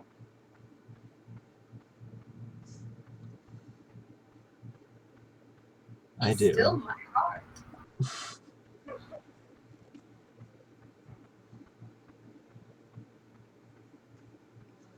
I hope you'll forgive me for any unpleasantness between us before.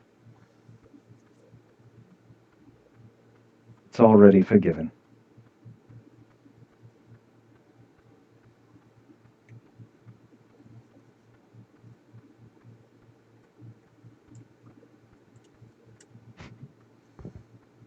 He's just looking like, now kiss. And then they kiss. Couple of cuties. I'm too tired to fuck. I can't. Okay, you don't have to. Walton and Elian can. I'll just watch. Like, you kidding me? The sexual tension that's been going on? Entire 2 years of sessions. Whoa. Yeah. And How it ends. with your hands still on around his head, on his ears, you massage them gently, sending shivers down his the endorphins spine. going. Elion goes, oh, that tickles.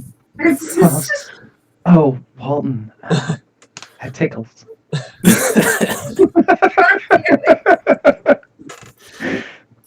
Someone else write the threesome.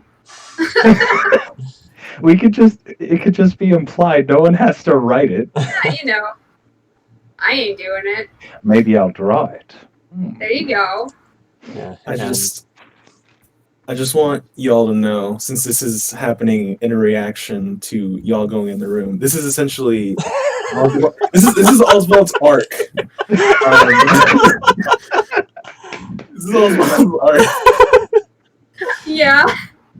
He sees y'all go in the room with his high key perception, and he's like, one eyebrow is raised like 6 inches above the other.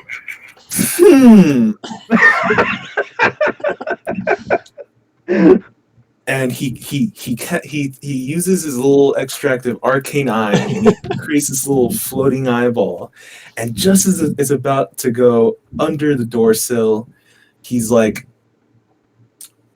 well, maybe tonight I'll let them have a moment. Oh my god. And that's Oswald's arc. That's the left long bit. Oh my god. Oswald learned to respect his friend. And not spy on his friends having I'm sex. so proud Good Everyone's job. arcs are coming together. This is good. And also, Oliver and mine's characters are back to fucking, so everything's right with you. I was wondering when it would happen. Yeah, as you massage his ears, you see he's like putty under your hands, calloused from. Oh no. Yeah, your calloused hands feel over the soft new skin. It is. It is soft like a baby's and supple. He's just kind of slowly getting like, it's kind of weird that he's massaging his ears like this. But okay. He doesn't massage my ears like that. Yeah, but that's because His ears are so erect. I'm adamant about this. That is because Walton is a bottom with women, but he's a top with men. He's taking charge. Oh, nice. No, that I means mean- you're just gonna both get naked and be like, oh, what? We're both top. Well, Fuck I this, mean, are it's you awkward, kidding but me? it's not non-negotiable. Are you kidding me? Figure Elian's it out. definitely a verse. Elian's definitely a verse. Yeah. Yeah, and you find that he is almost flexible to the point of being a contortionist. this is the epilogue content I needed. Yes. This is the epilogue content. This is the important lore. Look, man, you're about to go to your home and get some dragon dick, all right? Probably just gonna sleep on the lawn, just chill. It is way too late trying to figure out how to make that work. Aldi is just like, wow, I really just wanted to. I just wanted to love you both. I didn't need you to hook up, but okay, here we are. This is awkward. I don't know. Can I back up? Can I back out of Can I reverse Uno card this?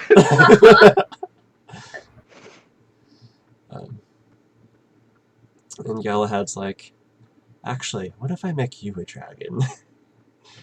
I don't want to be a dragon. Or what if you just enlarge person, dude? Yeah. What if we were two dragons and then we kissed? Haha, JK, unless. Wow. Unless.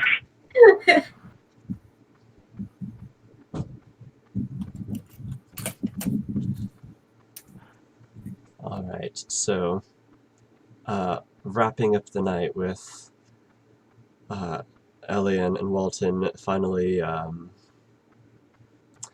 getting along. Swimming. In whatever capacity that ends up being. And then with Galahad and Fahar making it work somehow. We're the heroes of Code and Cow. We can figure it out. And then Oswald respecting boundaries. Oswald respecting boundaries. Maka Faded doing into Maka the night things. again. That's the only person I still have something to settle with, but we can just establish that later. Yeah. When I mean, Phil's good. Phil wasn't feeling too good, so you do what you do.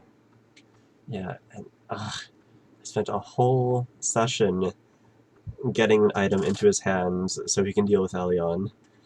But you know what? We'll just leave it at that. Wait, what? Ooh. Oh. That? Yeah, that was No, my wait. thing. I definitely, like, if we're done RPing or whatever, fine. But I definitely want to resolve, like, what the deal with Elian is before we go into the sequel. Okay. So, the item that Maka got from stealing it from the council, it's a page from the Book of Vile Darkness. And it deals with, let me draw this up.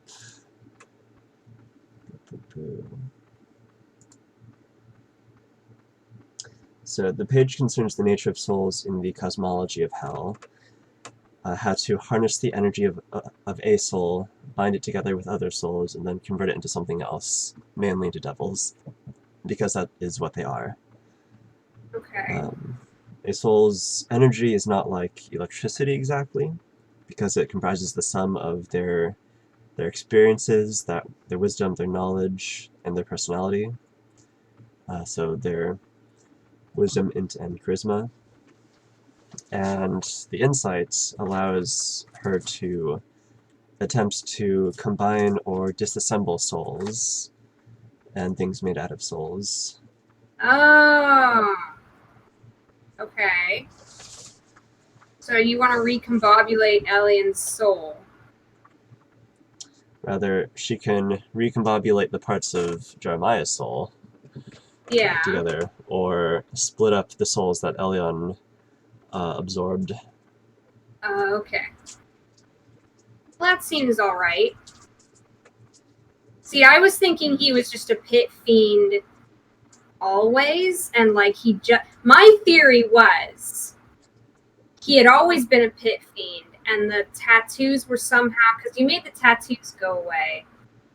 The tattoos seemed like they were somehow connected, and I somehow undid some kind of like alter form that had been placed on him for a long time without his knowledge. Right, he was something else that whole time, unbeknownst to him. I That I interpreted that scene differently. Yeah, so my thought from there was like he was always like he's effectively always an elf, right? Like he was raised as an elf. He had the form of an elf. He just lost it. He lost his altered form when I broke everything. And so my cute thought was I'll just give him the form back with a permanent effect spell, with the same kind of spell that had been put on him before. And like, I don't know, we could be adorable about it. But like, he absorbed some souls. Okay. Yeah. All right. I mean, we can resolve. I don't have a stake in it. I just, well, I do. I guess I wanted to save my man, but and also I was just confused because like narratively, like that's a lot going on in like one person for one beat. Like, okay. I just wasn't sure what happened. And I also wasn't sure how this was related to him like getting kidnapped. It just seemed like they needed him to be a pit fiend for something related to their ritual. And that's why I was gonna ask him, like, hey, what actually happened? And then he didn't want to talk about it. I see. Okay.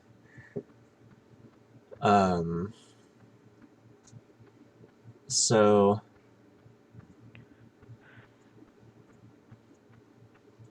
we can change this up to be the most narratively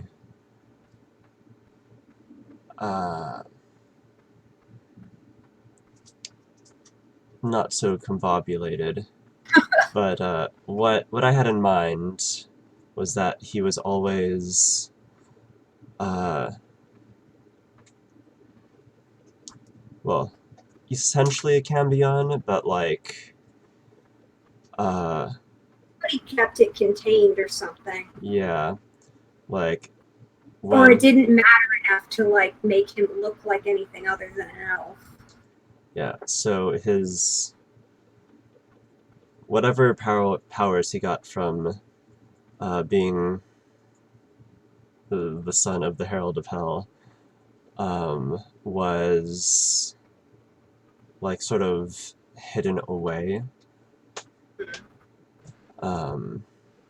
And then the events of that day and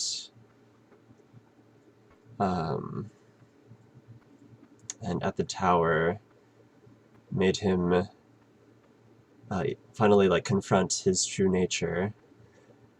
And so under like with his knowledge as as an infernal scholar with the power of his father's crown and being able to tap into the stream of souls, he took on the maximal form of what a devil can be. Yeah, So, that scans.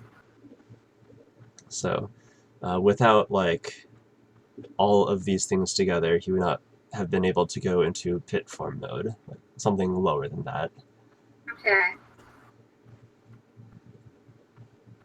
Now to resolve this, get him back to normal.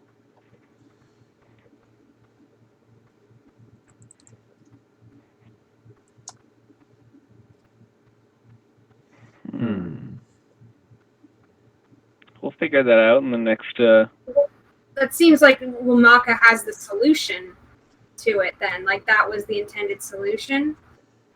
And we'll just do that. And the only reason we didn't is because Phil wasn't here. Yep. Yeah, I wanted So to then he's a normal ass elf? Yeah, I wanted to give Phil something, because... Yeah, okay. Phil had a few things going on for this epilogue, but we can just establish those later. Yeah. Okay. I just wanted to parse through that idea mostly because it matters for the novel project. Not that I need to adhere to this canon, but it is a cool idea and it is something that I hadn't thought of really before. So I don't know. I might do something with that. But if I am gonna do something with that, then I need to set it up. Yeah, well, I would rather the campaign and the novel canon be close as we can, and I don't super care how we resolve Elion. So how would you like to have this resolved? Literally that was my point that I was making is I don't care. I'm gonna do my own thing. I was just I just wanted to talk it out because of the idea. I just wanted to see what your idea was. That's all. That's it. Okay. So it can be whatever. Yeah, so that was a solution I had in mind, is have Maka siphon the souls away that he'd gotten, and then he would be lowered to a state where you could just permanently turn him back into an elf. Because there's just a little bit too much bad stuff in him right now to just transfigure him into an elf. But if you take away the souls, then it would just be him. Huh. That's how I see it. Right.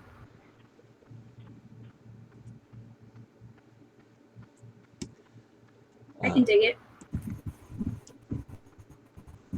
So that way we get your apprentice in on the action too. You have a nice family. Right.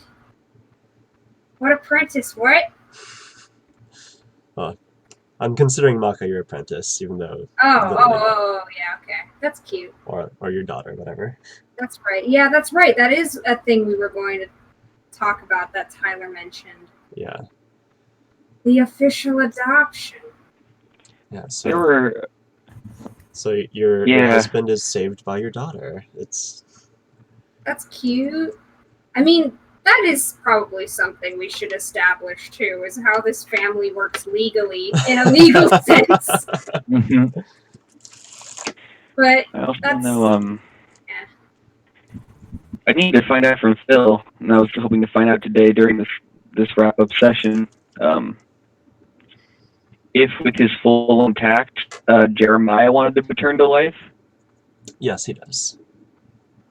Okay, because I was going to offer that, and I think Phil said he was going to have Jeremiah asked to be the captain of the guard in Feebart.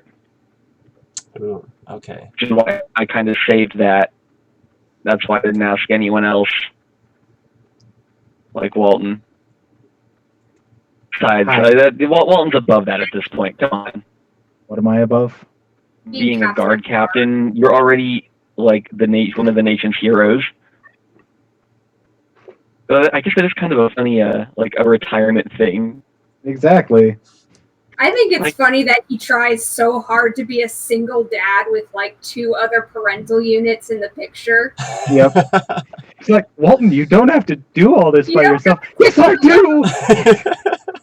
They're my babies. I have to take care of them. You have 2 Walton, other when's the parental last time you units. slept?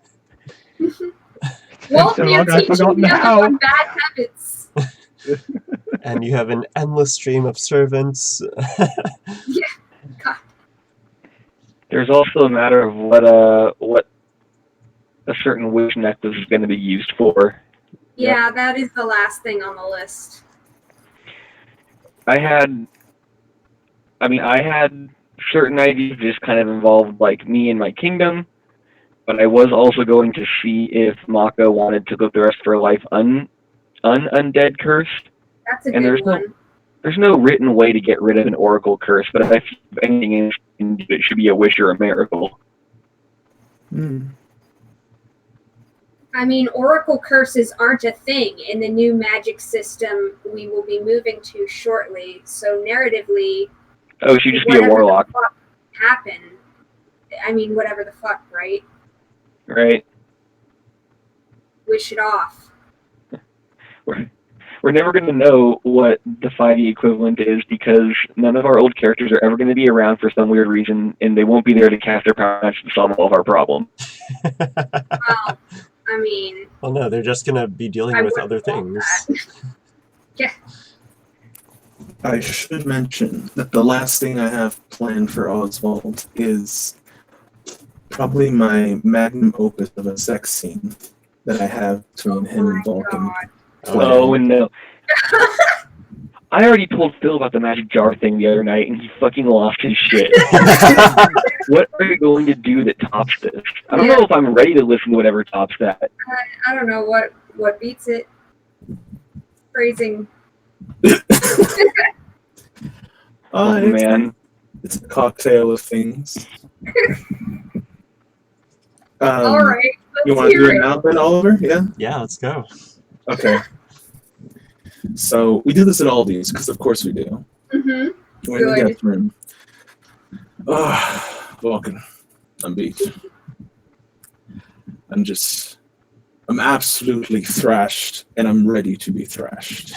As I hold up these 2 extracts. These 2 extract cocktails. Now, we're working on these for a long time. They're timed, delayed. We'll be going to phases of different states of mind. Now, I know you haven't been so keen on your linguistic lessons. As you know, learning new languages changes the muscles, the different muscles you use in your face, the muscles you use with your tongue. So you'll be getting tongues first off, and you'll be giving me, well, the analingus. Let's not mince words here. Then we'll go into the next stage. The next dosage you'll be receiving long arm for the reach around, of course, as well as a stone fist. I'm feeling raunchy tonight. And you know what? I like a little bit warm in there, so elemental touch as well. By that time, I'll be, man, well, it might be a mess right there. So for myself, I have some cure light wounds. And then we'll reach the final stage.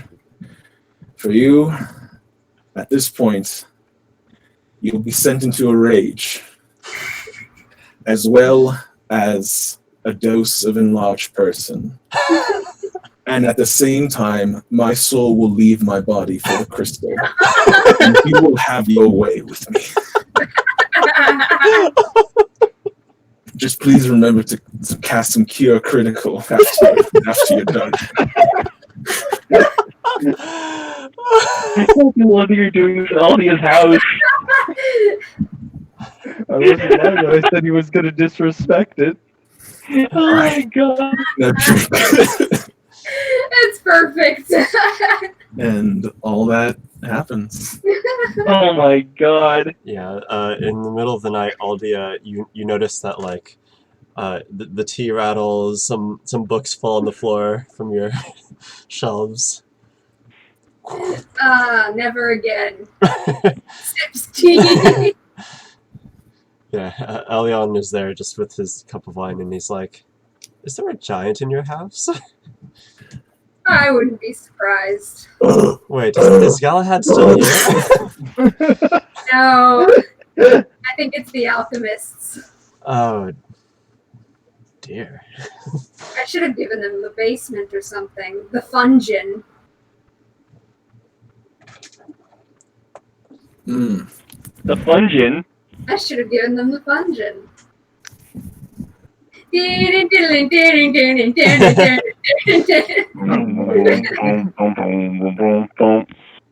Let me tell you, you haven't lived until you've had an enraged and large elf in your bed.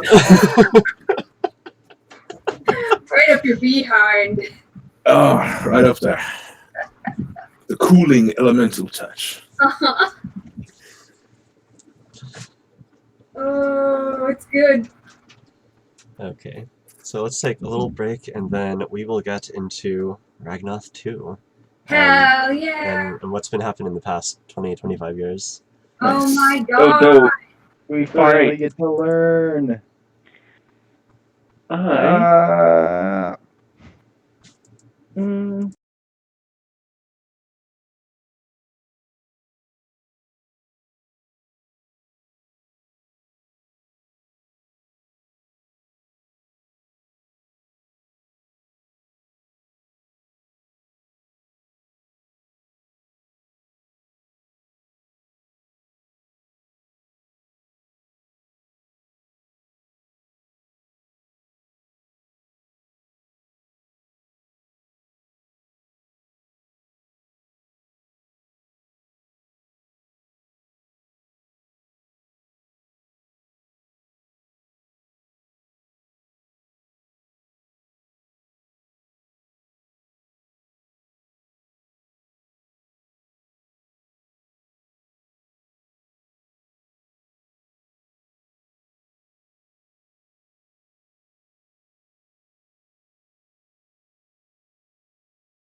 The dragon coterie being an issue and like the dragon army being an issue and like so they like hashed out all this stuff like all this hypothetical like how we would actually go in and do this, because we would essentially be betraying literally everyone but each other.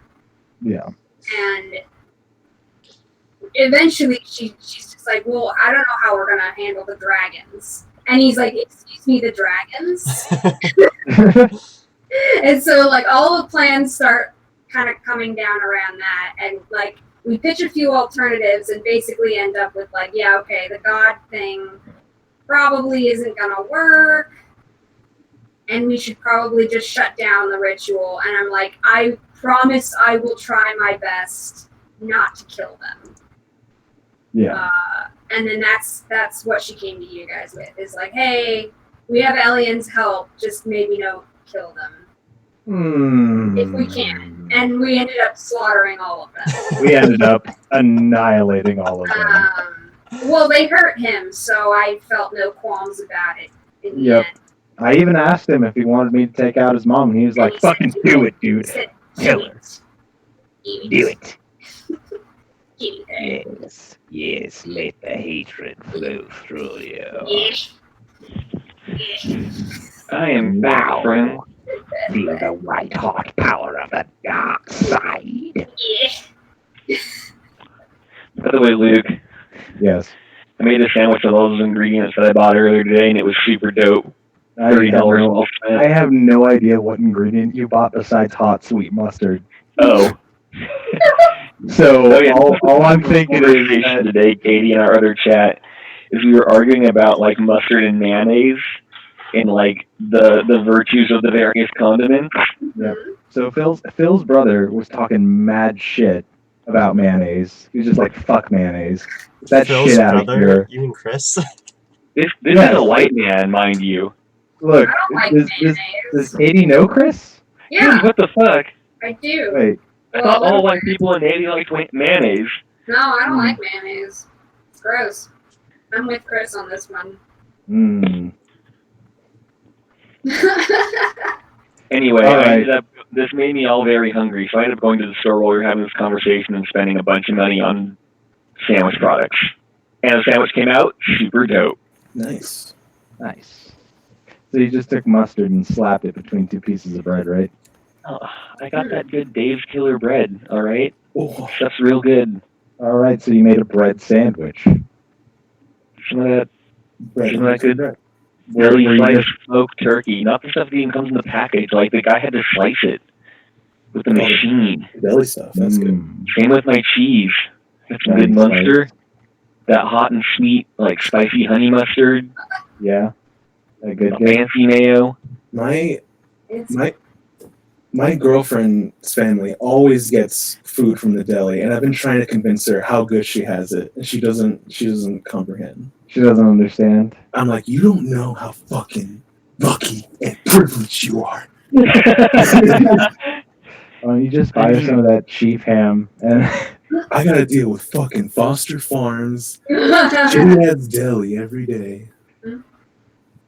Oh well. oh well. Look, it keeps you humble. Yeah.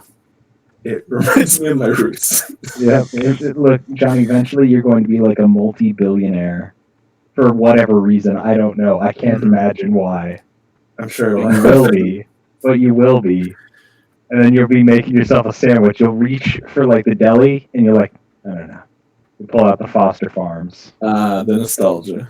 Exactly. Got to keep yourself. Got to remember your roots while you're sitting on your massive yacht mansion. Nothing like the taste of antibiotic cold turkey. In fact, I'm pretty sure you own all of Foster Farms. Yeah, that'll be the way I get money.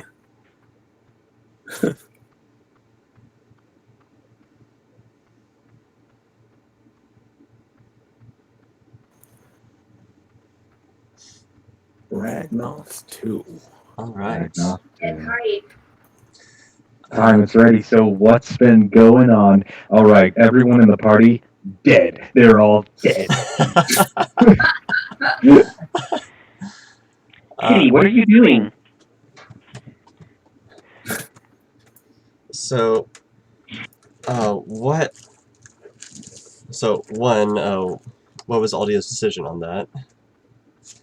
On what? on what to do about the king's offer. Oh, she's accepting it. Yeah. Oh, yeah, definitely. I mean, project number 1 is fee part, but yeah, we're working with the king. Okay, because we're still world building Ragnoth. Like I've mainly built out, not Fever, the other one, Toiva. Well, so okay, here's what Aldia wants So to do. let's see what you In guys have the got. epilogue. Ambassador, great, awesome, cool. That's her job now. Fuck Toiva. That I'm only one elf, right? I can only have one job, really. I get so overwhelmed with the celebrity of it all that I'm just like, fuck this. I'm raising my kids in the woods. So that's how her and Walton moved to a cottage in the woods. And that's where the kids grow up, I think. And she's like, I'm just not having people come after them for ransom. I'm just not going to deal with that. It's a smart move. It's It's a very smart move. So since Walton and Elian ended so amicably, I'm thinking that like Elian's probably more involved in their upbringing than maybe I previously had imagined. But like gently, like she wants to like teach him how to be a parent because he's gonna be a shitty parent after Ellison. So she's just like, yeah, you're like Uncle Stepdad Elian. Like, don't worry too much about it. And sometimes Uncle Stepdad Elian says something problematic, and we have to kick him out of the house really quick. Yeah, and we tell him to knock that off.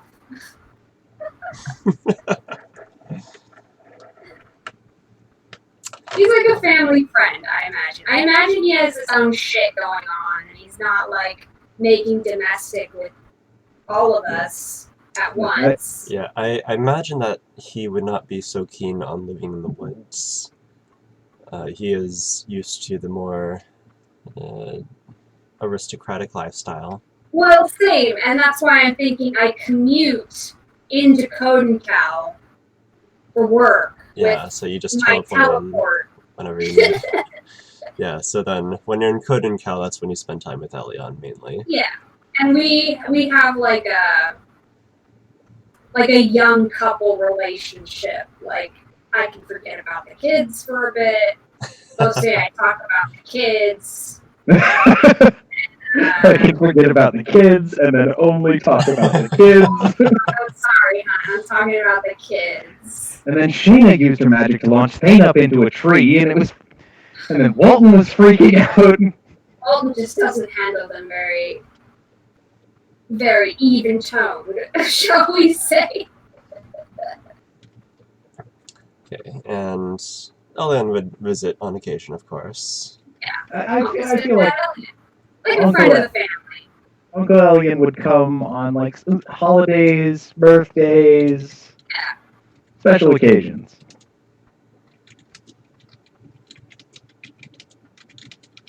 I have a reason for him and Shanna to get very close, but we'll see how the build shakes out and the flavor shakes out. I have a few pitches for you, Oliver. But that's for later. All right. So then Walton, you have just been living in the woods, raising the kids as a single father. No, like all Walton has ever fucking wanted in all of this grandiose bullshit is he just wants to live a quiet life in a little fucking cottage out in the middle of fucking nowhere. He wants to raise his kids, have a family. Once Aldia knows it, she's like, yeah, fuck it, let's just go live in the woods. Yeah, I don't care. He just wants to relax. That's why even a guard captain position would be fine for him because he's just like, it's fucking retirement. Whatever. I'm not fighting fucking demigods anymore. I'm cleaning up street crime. Doesn't fucking this is nothing to me. But You're yeah. a single dad while mom works 9 to 5 in Kohalu. And then I'd like to think if the cottage is somewhere nearby a village, maybe he's just like a doctor or something, or like a pediatrician. He does work that way because Well, he's I would definitely like them to go to public school because that's an experience. yeah. And then he's definitely gonna teach them doctor stuff. He is 100% gonna teach them about like all the different herbs. So then you fucking, guys like- go to like live near a say a mid-sized town, or Yeah. Small to mid-size. yeah, small to I'd- mid-sized, Yeah. Doesn't need a name or anything. somewhere that is big enough Well- to have a public schoolhouse. A little one-room schoolhouse. Yeah, big enough to support a schoolhouse. Okay. Yeah. Okay. So It's probably human-centric. It's not an Aerolastio, but it's in the woods. yeah, so where in the woods are you thinking here? I don't know. What's that place? What's this place all south of Kohalu? This is Between Kohalu and Aramore. Kohalu wine country. It could be anywhere though. I can teleport. Fuck it. Could be. We could be in Rochdale. Could be. I don't know what's there. I don't know what's there either. Yeah, Poverty. Poverty is what's there. Yeah. Listen, that's where Argus was from. If it gives you any idea how nice of a place that would be. Oh, okay. Not there. That's not a Not good there. place to raise We kids. don't want to raise our kids there now. No. Ah, fuck. Merlin's gonna have to deal with Elderstar and Rochdale. Did we want to go a little bit closer to Fortune Harbor? What do you think, honey? I mean, I could live near Fortune Harbor. I have old associates there, but I'm never going to see them. I mean, it makes no difference to me. Hmm. The weather is nice, though. I will say in Fortune Harbor. And then I'm sure the kids would love going to the harbor and the beach. Oh yes, Hmm. that is something. Yeah, you can just take your kids fucking anywhere. It's true. We can just snap our fingers You're and going we're to be so there. spoiled. I can't wait. Yep. What's a carriage? It's like, Mom and Dad usually just teleport us everywhere. oh god. You mean your parents can't do that? All the fucking public school kids are like, Oh my god, that's next level affluence. yep.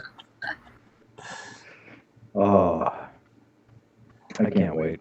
I definitely imagine Shanna, like, if this were modern times, she'd definitely be one of those, like, YouTube influencer kids. Like, a fucking Ferrari and, like, too much time and a cell phone camera and, like, all their friends coming by and she goes to, like, review, like, Squid Ink pizzas and shit. And, like...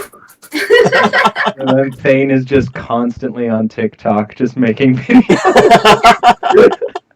You just but I gotta think- get a shot of their house, and there's just a grand foyer, and like they get in the Ferrari to go somewhere, and like nothing is said about any of that. Yep. Oh, okay. No, I think right there. I think right Yeah, right in the there middle. would be good for Right us. there. That seems good. And then, I mean, it's not like Walton needs the money for anything, but maybe he helps like the nearby village with goblin attacks or some shit. Yeah, Because, he can't get Rusty. Yeah. yeah. And so And he anything keeps up with the bigger, like archery. Mom comes in and raises it as a copper dragon. Exactly. I like to show Shanna that copper dragons can raise shit. You can be as fearsome as you want, sweetheart. All right, so let's focus our attention now Let's go a little bit up to Mr. Saint King. Oh God, yeah. Like, and there's a lot to figure out on how this is gonna pan out over the next while. Ugh. I mean, it sounds like he doesn't want to do anything super political. So does anything major really happen besides like Feebheart comes back and now it's got a Saint King and houses Excalibur? Yeah, it's also like what does this kingdom do? So, What do they do? how I see Fahar as a ruler is someone who's like really what's the word? Like he doesn't really want to do it, but he's also like really competent at it. The reluctant king. Yeah, Heavy is the head that wears the crown. yeah. He's like, fuck, I have to deal with these orcs again, and then he just like summons the biggest fireball anyone has ever seen. Then he goes. Bother him again. You know what would be cool? What title would Fahar get during his kinglyship? Saint King. It would be Saint King? I love it. But Ironically. Saint King the Flame? Saint King the Firing? Oh, that's Dark Souls shit. Yeah, that's getting some into some deep Dark Souls character title. Saint King. Oh, damn. I just see the health bar come up with.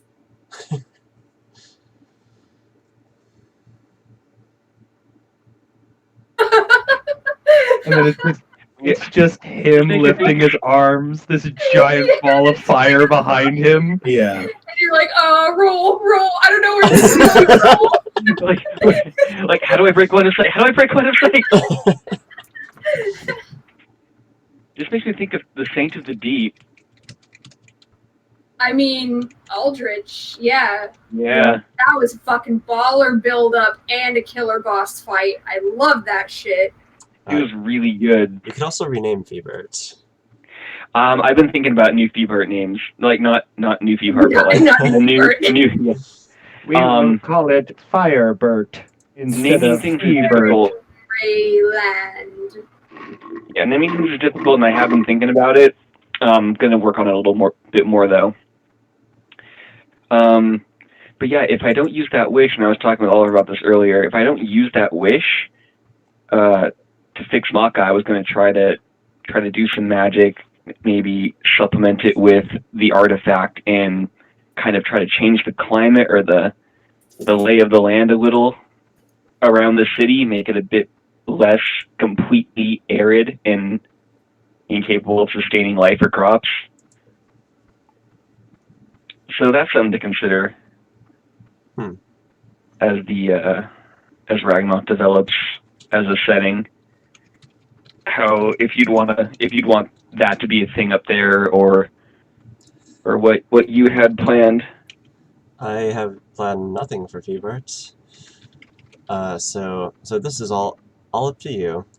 I think someone as crafty and powerful as Fahar could definitely do some terraforming and figure out how to make it less arid. Yeah, especially knowing someone like Merlin, who can... Knowing that Aerolastio is basically like a rain bubble anyway. You could probably just figure that out with some magic. Yeah, you can magic it up and make it less arid. Yeah, and how far out that goes, and exactly what area that would cover, that'll sort of be on you, I guess, because that's kind of,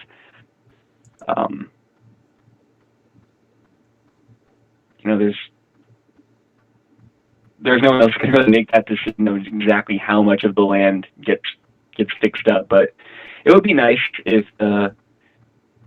whatever Feebart becomes, looks maybe a little bit more like Nirvana, a bit more of a pleasant place to be, and a place not completely dependent on the goodwill of other nations to make it viable. Definitely don't think that like we'll have a lot of capable clerics there, but I don't think we're gonna have much of like a standing military immediately. That's definitely not priority number one. Mostly work on infrastructure, figuring out how to sort of rebuild, make it better than before. What else did I have? What else did I think of? I'd say that Saint King Fahar would definitely be able to expand his holding of Febart like into the Badlands. Yeah, I can see that. Yeah, kind of. Oh, look at him. I'm nice and nuzzled up next to the desert. And you got a nice lake for your terraforming purposes. Yeah, Avalon doesn't really have Avalon doesn't really have much of a purpose anymore. There's no ancient sword. You You're just wait. the Avalon now. You just wait for my epilogue. Yeah, because through the terraforming magic, I could just draw that out of that reservoir and kind of provide water. Or you can just relocate. No, you can relocate Febart because you can't relocate the sword. Explicitly cannot relocate. Yeah, the sword stays there. Just give me the lake. But you could found new cities at Avalon now. I will. Okay, if Oswald was tired of the Code and Cow life, I would absolutely offer him like lordship. He could be the first lord of Febart if you wanted. The Lord of the Lake. No, dude, I just want the lake. Okay, just you wants want the lake. You want the lake, but you don't want a noble title or responsibility over it. At that point in Oswald's life, absolutely not. Wait, but Oswald could be a duke, kick-ass duke. You Oh. gotta be that Duke of the Lake. Duke Yeah, of the Duke, Lake. Duke of the Lake. Honestly, Oswald's like arc is not too far from Seath's. Yeah, I was gonna say like fucking this. We're making a great Dark Souls lineup. We're all gonna be the bosses of the next campaign. Whoa. I get. All right. The lakes. I guess there's nothing. The lake isn't really a sensitive area anymore. Okay, I mean Oswald can. He can have some of the lake. Some of the lake. No, he wants all of it. You heard him. Like, I want to know what he wants the lake for. I mean, do you want to build something? Do you want some land? Like, you can have some land. Like I'm not even asking anything of you. Just I want the lake. the whole lake. The whole lake, Watch. dude. Do you want to do you want to dip into my kind of epilogue to make kind of put this into context as to Yeah. why I want the Please, lake? Yeah, I because we need do. that water. Okay, so essentially the plan that I had, and I think Oliver is cool with this too. Essentially, after things settle in Golden Cow, after the world saving, he kind of helps Merlin out, build the infrastructure of Toiva, get the law infrastructure, get some charters going. He finds an unlikely protege that he kind of passes on what he knows, and then after that, after he just kind of feels done with Toiva, he starts almost kind of like an alchemical he takes alchemy to the industrial level, to where he's just making like solvents and like these things and all these salves things, and then things start going awry. Products start messing up. As well as his private time, he starts like writing about this other world that he knows about, this sixth dimension, if you will, where there are gods that control our narrative, that dictate our will, that dictate what will happen to us. And he kind of gets like kicked out of that area. Like Merlin's like, hey, can you like not do that? Kind of freaking out the people. And so Oswald's like, I can't do shit on this land. And he goes to Fahar, and he's like, Fahar, I'd like to purchase that lake over there. And if that goes well, essentially, with the combination of everything he knows, as well as the still wild magics that are in Avalon, he creates essentially an underwater civilization where, well, I'll leave it there because it might be really cool to visit that in the next campaign. But that's what he wants the lake for the wild magic and in order to help him build. Yeah, so part of the fiefdom of Feebart includes the what do you call it? The borough of Oswald land beneath the lake. New Yes. Andrandia. Essentially. Pretty good. So that's why he wants the lake. That's why he would show interest in the lake. Well, you want dominion over the lake, which only Saint King Fahar can give you. Yeah, so I mean, it'd be up to Fahar. Even if he gave me half, that's fine. Like, although I do think there might be tensions that could result to that. I mean, okay, half is more agreeable than the whole lake. That's so much lake. Like that lake takes up like 4 hexes. And I'm going to build it. I'll build it. That's a huge fucking lake. And You then can just give him 1 hex of the lake. Like, the way I see the scale of this map, you could almost call what's next to Draconia, like an inland ocean. Yeah. Yeah, it's like Lake Superior. Yeah, I see that that's like basically a like Great Superior Lake right there. status of huge. Yeah. when all I want to say is when Oswald sees the lake, he goes a little mad as the horned hawk whispers, "If you build it, they will come." Holy shit. I love it. All right. Maybe 1 hex of that lake. Maybe the far hex. All right, I'm cool with that. I don't want to think about what you're doing there.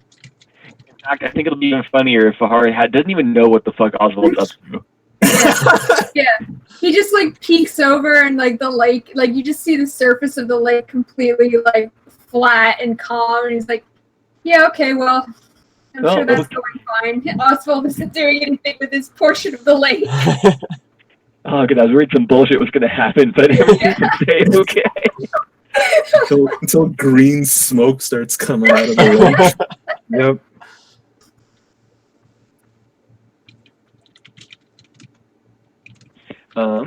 Anything else for Fahar's epilogue?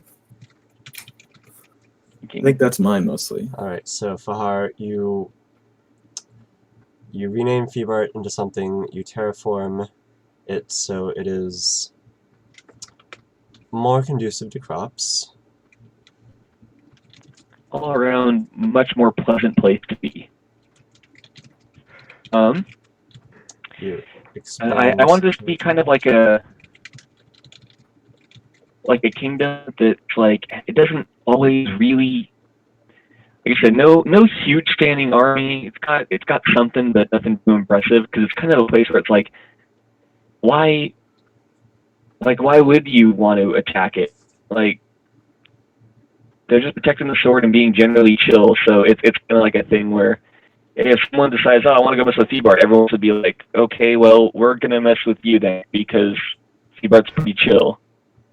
We would all prefer if you didn't fuck with Feebart and the big magic sword.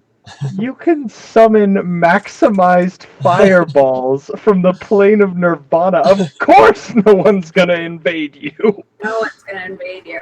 Okay, well, I mean, if someone comes at me with a whole army, you know, a 20 by 20 foot square seems a lot smaller when you have like 2,000 dudes coming at you. I'll tell you what Aldia does with like this ambassador position. First of all, is she's going to negotiate a ton of treaties with Feebart. Like, good Code and Cal Feebart relationships are going to be happening. So if anyone tries to fuck with Feebart, like, they're going to have to deal with the might of Code and Cal.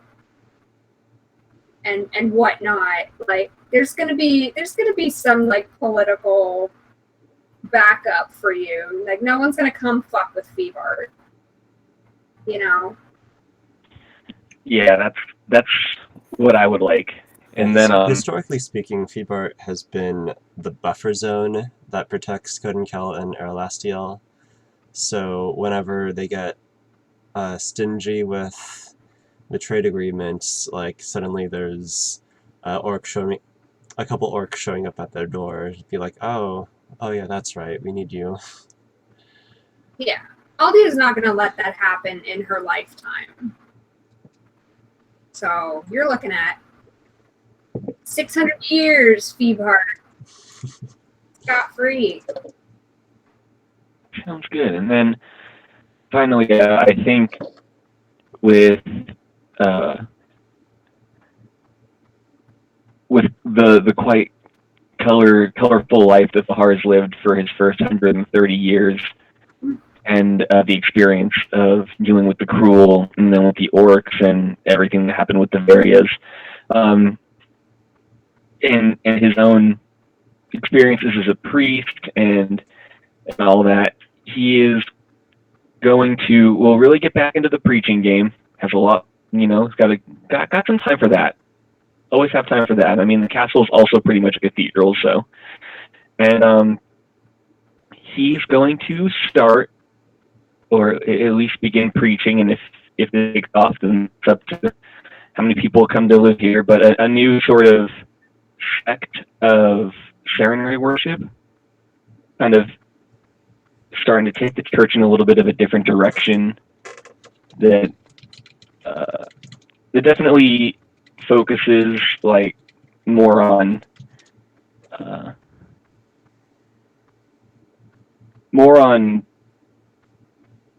charity and less on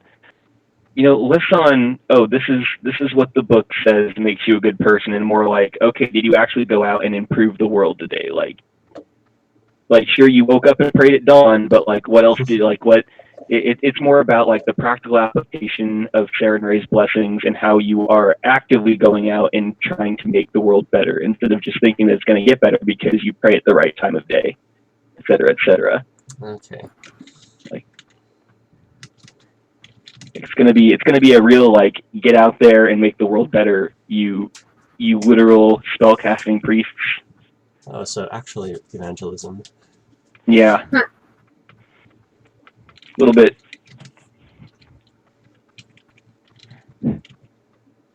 This kind of ties in with stuff that Oliver and I talked about, kind of like how the Church of Serenary operates in Ragnarok currently, in how they are, they're considered a good church, and they're generally liked, but not everyone that follows Serenary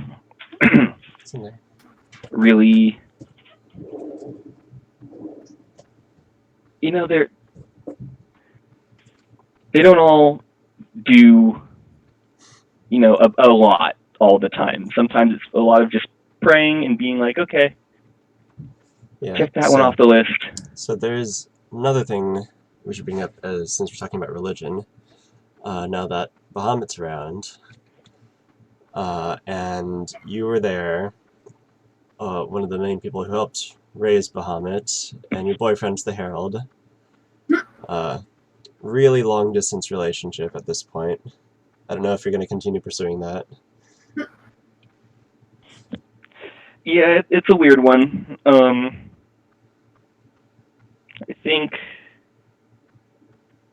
I think I will just enjoy his company when he finds time in his busy Herald schedule to stop in. But yeah, I don't think there's much you can do when the other half of your relationship is as busy as Galahad's going to be. I just don't think it works. Then again, I mean, Serenary Desna and Shaylin find time to be in their poly relationship, and they're actual gods. I didn't know that. Oh, That's yeah. Pathfinder canon, Katie. Those three goddesses are in a lesbian poly relationship. That's fucking right they are. Excellent. That's good. See, I had sort of a different mythos I was creating for that, but that's a good one. I might steal that. We'll see where it goes. So I think the exact nature of the relationship between Galahad and Fahar is going to be ambiguous to everyone except them.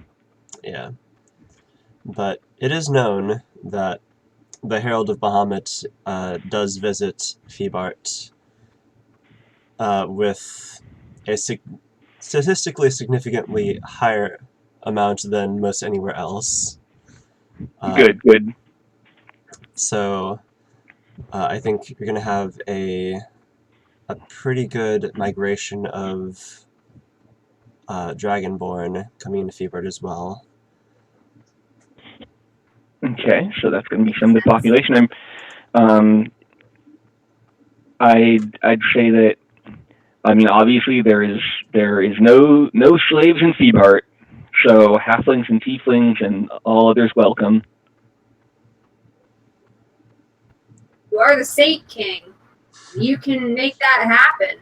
Yeah. Saint King says no to slavery. I think it's cool if there was a population like mostly half-orc and dragonborn. That's rad. That's a rad little town. And then like halflings and tieflings a little bit. The ones that didn't like Toiva, they can come up here, Yeah, or like whoever else. or anyone really. We don't know. Well, mainly you got this big ol' area where there's a hell of a lot of halfling slaves that can. And probably free folk too. That free folk. like yeah, that just need to get over that border, and bam. Yep. Yeah, because it's like it's not a kingdom that kind of grew out of a bunch of people that look and think the same congregating. It's kind of like this weird place up north that just kind of popped up. like anyone can be there. There's no there's no abundance of any one particular It's a clean slate. ancestry. Everyone died. Yeah, like come on and live here. Like it's chill. I'm just doing church stuff. You're welcome to hang out. Yeah, there is a long period of lull from the Badlands since its main force was annihilated by the activities of last session. Yep. Um, Sure did that. So, you will be having a fair amount of half-orc defectors from the Badlands coming to Febart that have decided that the lifestyle is not for them if this is what it leads to, getting wholesale slaughtered. Yeah, it's a rough life. But yeah, I would just like Febart to be a place where like you really don't see more of one thing than another. Like it's just you can see any kind of person there from anywhere. You'll see halflings and half orcs and humans and even the Ifrits and Undines and all the elemental folk. Just anyone. Mhm. Come to Febart. Come to Febart. We got desert. We got sands. We got sun folk. And we have a crazy old man who lives on the lake. Man. Those are the billboards as you make your way to Febart. Yeah. There's just a billboard. It's like lush forest coming soon. Nice. And come see the mysterious man of the lake. He yells and does drugs. Yeah, Febart front page. Old man Oswald yells at sky.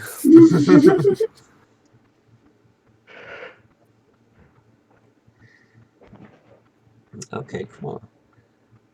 So we've got everyone taken care of, looks like. Except for Maka. Yeah. She's gonna become the next villain. Whoa, that'd be cool. That's why she has the bone ship. Lawful evil alignment. This is Wrath of the Lich Queen. Queen, Dark Lady, watch over us. That's everything that our car wanted. Too That would bad be it's rad open. though. If like she like founded like a Ravenloft-esque kind of spooks. I feel like Maka's Spooky Town would be really harmless, though. Yeah, definitely. It would be like Spooky's House of Jump Scares. Yeah, half the town is made out of a pillow fort. Yeah, welcome to my labyrinth. Welcome. Oh, and then, of course, over the years, the cathedral is going to get, I'm gonna say, more fortressy, more labyrinthy. I've got some fun ideas for keeping the sword safe, but I think that with some Merlin help, with some imported Code and Cow help, we'll have some Dwarven help. We're going to have some classic stonework traps, hallways that close off, and we're going to have some disintegrate traps and some fireball traps and some teleport traps, some permanent walls of fire, some cursed doorknobs if you're poking around where you shouldn't be poking around, some feeble mind traps. It's really just going to be a hell of a time getting to that sword if you don't know where you're going and are perhaps there with not the best intentions. Yeah, I told Oliver like a while ago, but I want this cathedral, like the guts of the cathedral where the sword hides. I want it to be like what a final dungeon for an evil campaign would be. That's good. Damn. Yeah. You're inviting challenge with that, though. You know some fucker's gonna try to take that. Well, I mean, if you keep the entrance hidden and innocuous and no one really knows what's there. Or you seal up the they- entrance entirely. They tried that with Avalon. Yeah. Yeah, but it helped. It helped for a long time. We Oh, got through at level 9, though. This will be much harder.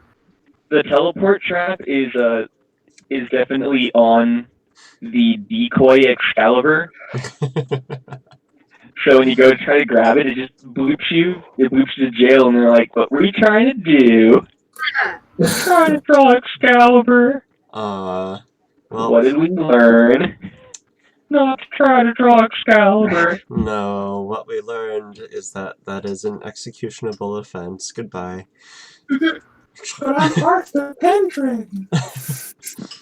Nope. Arthur, you died. Rook punched your fucking head off. I'm his twin. Uncle Fahar, you can't just keep denying the Excalibur. My dad used it. I want to use it. Come on, Unky.